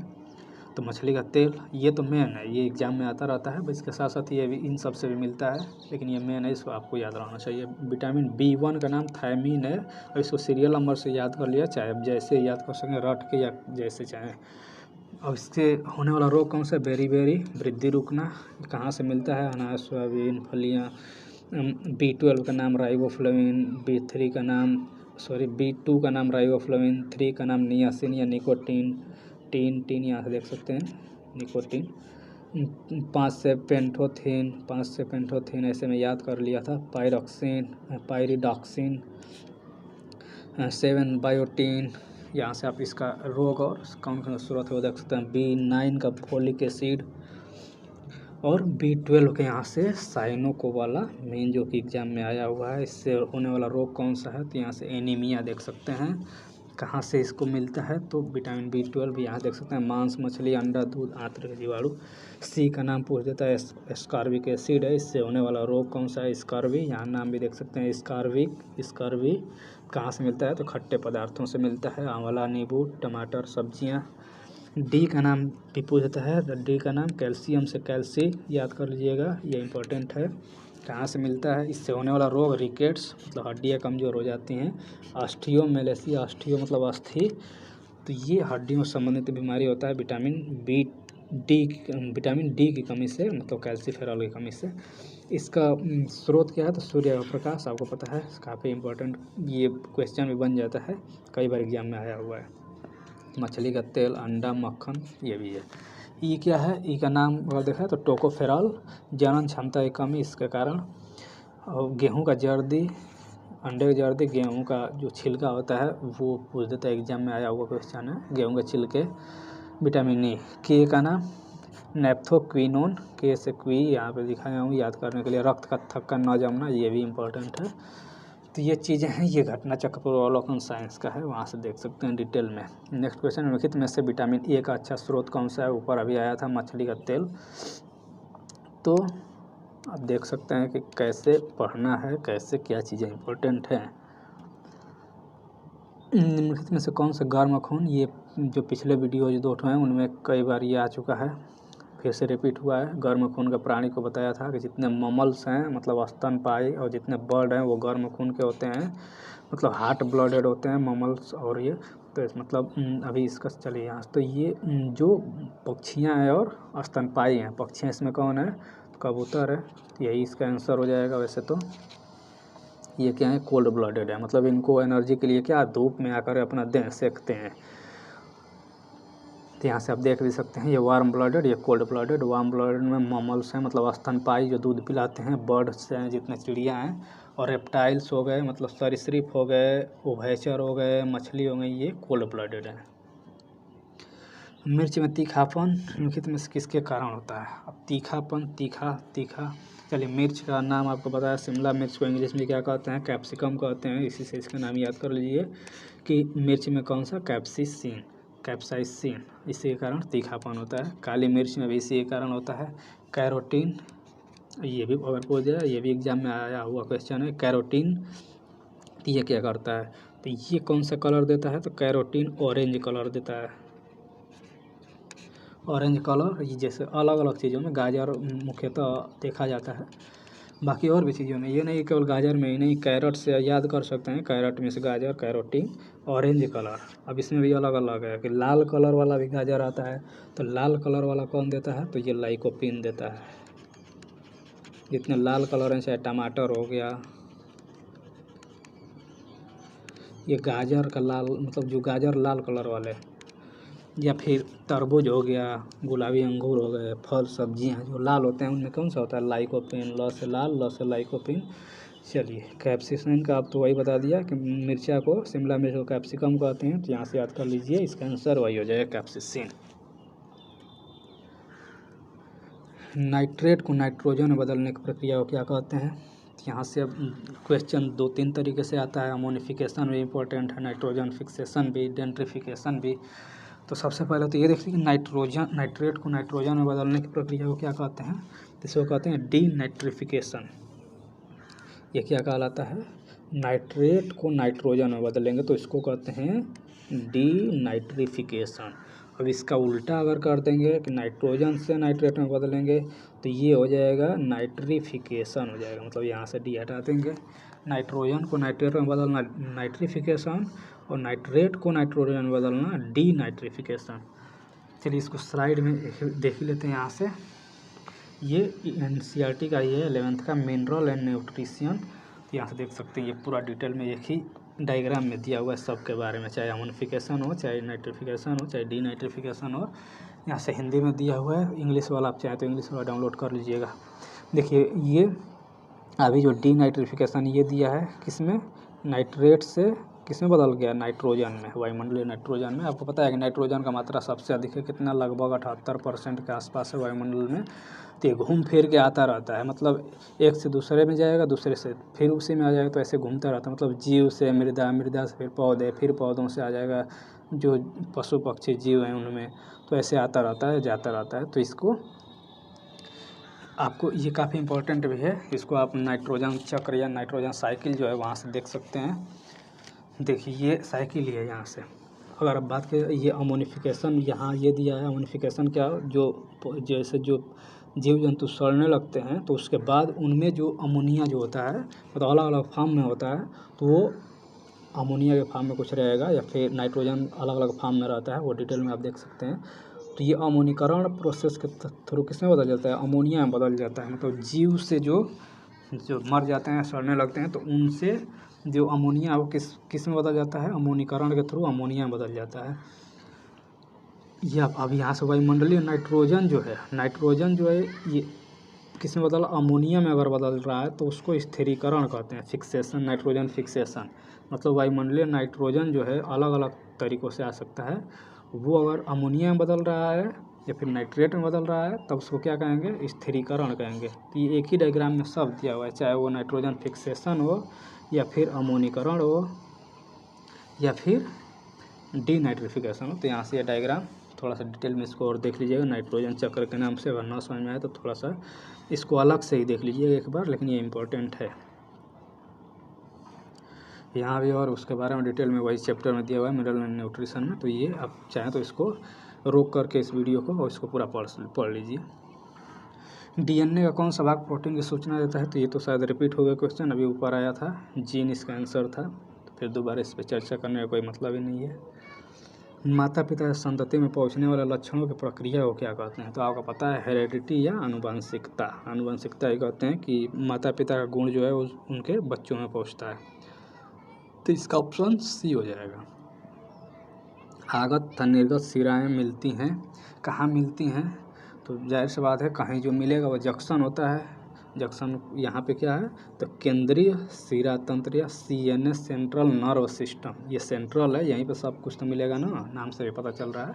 कोई आ रहा है, कोई ट्रेन आ रही है, कोई जा रही है, तो कहाँ मिलेगा? सब सेंटर पर ही मिलेंगे कहीं। तो इसका यहाँ से देख सकते हैं सेंट्रल नर्व सिस्टम जो है यहाँ पे जाके मिलती हैं। ये डायग्राम बनाया हुआ है, CNS है, आगत शिरा निर्गत शिरा यहाँ पे आप देख सकते हैं, ये आ रहा है फिर इधर से जा रहा है। तो ये सब किस में मिल रहा है? ये CNS में मिल रहा है। स्पाइनल कार्ड का ये स्पाइनल कार्ड CNS का हिस्सा है, सेंट्रल नर्वस सिस्टम का। इसके लिए अलग से मैं बताया था कि ब्रेन और स्पाइनल कार्ड क्या है, ये CNS के भाग हैं। यहाँ से देख सकते हैं, ये नोट्स का ही पहले वीडियो में इसको बताया मैं हूँ। तंत्र का तंत्र या नर्व सिस्टम कितने पार्ट में डिवाइडेड है? तो CNS एक होता है, एक PNS होता है, पेरिफेरल मतलब परिधीय तंत्रिका तंत्र, और केंद्रीय। तो केंद्रीय में कौन कौन होते हैं? ब्रेन होते हैं, मस्तिष्क और स्पाइनल कार्ड होता है, मेरुरज्जु। और इसमें PNS में इसमें क्रेनियल नर्व सिस्टम और स्पाइनल नर्व सिस्टम ये होते हैं। तो इसको डिटेल में आप वहाँ से भी देख सकते हैं, नोट्स से भी। रक्तवाहिनी निम्नलिखित में से किस विटामिन की कमी से होता है? तो काफ़ी इजी क्वेश्चन है, अभी ऊपर बताया था विटामिन ए की कमी से। तो आप देख सकते हैं एक स्लाइड से 3-4 क्वेश्चन बन रहे हैं अभी एक ही एग्जाम में। ये भी सोचिए कि एक ही एग्जाम में जो अगर डिटेल में थोड़ा सा पढ़ा है तो उसको 3-4 क्वेश्चन कर लेगा, जो ऊपर से भाग भाग के पढ़ा है तो फिर उसको तो गलत होगा ही। सर्दी जुकाम किसके कारण होता है? वायरस से या फंगी से या बैक्टीरिया से? तो सर्दी जुकाम जो है ये वायरस से होने वाला है, मतलब फ्लू रिलेटेड, आपको पता होगा। इसमें जो दवा खाते हैं वो फ्लू से वाला ही दवा खाते हैं। तो ऑप्शन इसका हो जाएगा ए सही। चलिए अब बात की जाए भोजन में संग्रहित ऊर्जा शरीर की कोशिकाओं में किस प्रक्रिया द्वारा मुक्त की जाती है? ऊर्जा मुक्त किया जाता है, अभी बताया भी था शुरू में कि श्वसन प्रक्रिया में ही ऊर्जा मुक्त होता है। उसको डिटेल से यहाँ से देख भी सकते हैं, पहले जो 2 वीडियो बने हैं उसमें भी इसको बताया हूँ। ये ग्लूकोज जो है कोशिका द्रव्य में पाइरुवेट में कन्वर्ट हो जाता है, फिर यहाँ से श्वसन प्रक्रिया स्टार्ट होता है। श्वसन प्रक्रिया 3 प्रकार का होता है, मतलब मुख्यतः 2 प्रकार का, एक ऑक्सी श्वसन, एक अनॉक्सी। जिसमें ऑक्सीजन चाहिए वो ऑक्सी होता है, जिसमें नहीं चाहिए वो अनॉक्सी होता है। तो ईस्ट में जो होता है अनॉक्सी श्वसन होता है, क्या क्या बनता है उसको डिटेल में बताया था कि ईस्ट में इथेनॉल बनता है, मतलब ईस्ट के द्वारा अनॉक्सी श्वसन के द्वारा एथेनॉल बनता है जो अल्कोहल बनाने की प्रक्रिया है। उसके साथ साथ कार्बन डाइऑक्साइड ये बाई प्रोडक्ट बनता है। उसके साथ ऊर्जा सब में मुक्त होता है। वही यहाँ से सीधे पूछा है कि जो भोजन है ऊर्जा में बदलता है तो किसके थ्रू? तो वो श्वसन के थ्रू ही होता है। अब देखिए कोशिका में हम लोगों के ऑक्सी श्वसन में, वहाँ कोशिका में अनॉक्सी श्वसन होता है, यहाँ पर लैक्टिक अम्ल बनता है, ऊर्जा मुक्त होता है। माइटोकॉन्ड्रिया में ऑक्सीजन की उपस्थिति में होता है, मतलब ये ऑक्सी श्वसन होता है, कार्बन डाइऑक्साइड जल था, ऊर्जा बनता है। तो ये काफ़ी इंपॉर्टेंट है, ये क्लास 10th का जैव प्रक्रम नाम से NCERT है, देख सकते हैं। कान के ड्रम ईयर ड्रम कंपन में किसके द्वारा होता है? तो आपको पता है कान में, वैसे जो लोग नहीं भी जानते होंगे वो भी इसको कर लेंगे। कान में क्या है? तो कान ध्वनि, कान सुनने के लिए तो होता है, तो यहाँ से वैसे भी लगा सकते हैं इसको कि जो ध्वनि तरंग है वो जाता है ईयर ड्रम में, तो वहाँ से वो कंपन होता है। तो फिर अलग अलग प्रोसेस कान का आपको क्लास 9th में दिया हुआ है, चूँकि NCERT के बुक में नहीं दिया है, लेकिन जो प्राइवेट बुक्स हैं वहाँ पे क्लास 9th में दिया हुआ है। यहाँ देख सकते हैं ये बाहर वाले हिस्सा है कान का, ये अंदर का ये हिस्सा है, अंदर ये कान ईयर ड्रम होता है, इसको कान का पर्दा जिसे आप लोग कहते हैं। तो ये जब इधर से वो साउंड जाता है तो ये कंपन करता है ये, फिर कंपन के बाद ये अलग अलग इसमें छोटे छोटे क्या हैं, ईयर बोन्स हैं, देख सकते हैं सबका नाम अलग अलग। सबसे इम्पोर्टेंट यहाँ पे ये होता है काकलिया, इसी का रिप्लेसमेंट भी किया जाता है। जो कान का ऑपरेशन होता है तो उसमें पूछा जाता है एग्जाम में कि कान के ऑपरेशन में क्या रिप्लेस किया जाता है, तो काकलिया, ये आप नाम याद रखे रहिएगा, काकलिया ये एग्जाम में आया हुआ है। तो काकलिया रिप्लेसमेंट होता है, तो इसका आंसर तो वही है ध्वनि तरंग। मानव शरीर में श्वसन रंजक मतलब रेस्पिरेटरी पिगमेंट्स क्या हैं? तो इस हीमोग्लोबिन है, क्लोरोफिल है कि रक्त है? तो देखिए क्लोरोफिल क्या पौधों में पाया जाता है, तो ये तो ऐसे ही नहीं होगा। श्वसन रंजक पूछ रहा है, देखिए ये ब्लड तो है जरूरी, लेकिन ब्लड में जो मेन जो रेस्पिरेटरी पिगमेंट है वो हीमोग्लोबिन होता है। यही क्या करता है? ऑक्सीजन को, कार्बन डाइऑक्साइड को ट्रांसपोर्ट करने का काम करता है, मतलब इधर उधर पकड़ के ले जाने का काम कौन करता है? तो हीमोग्लोबिन का ही काम है।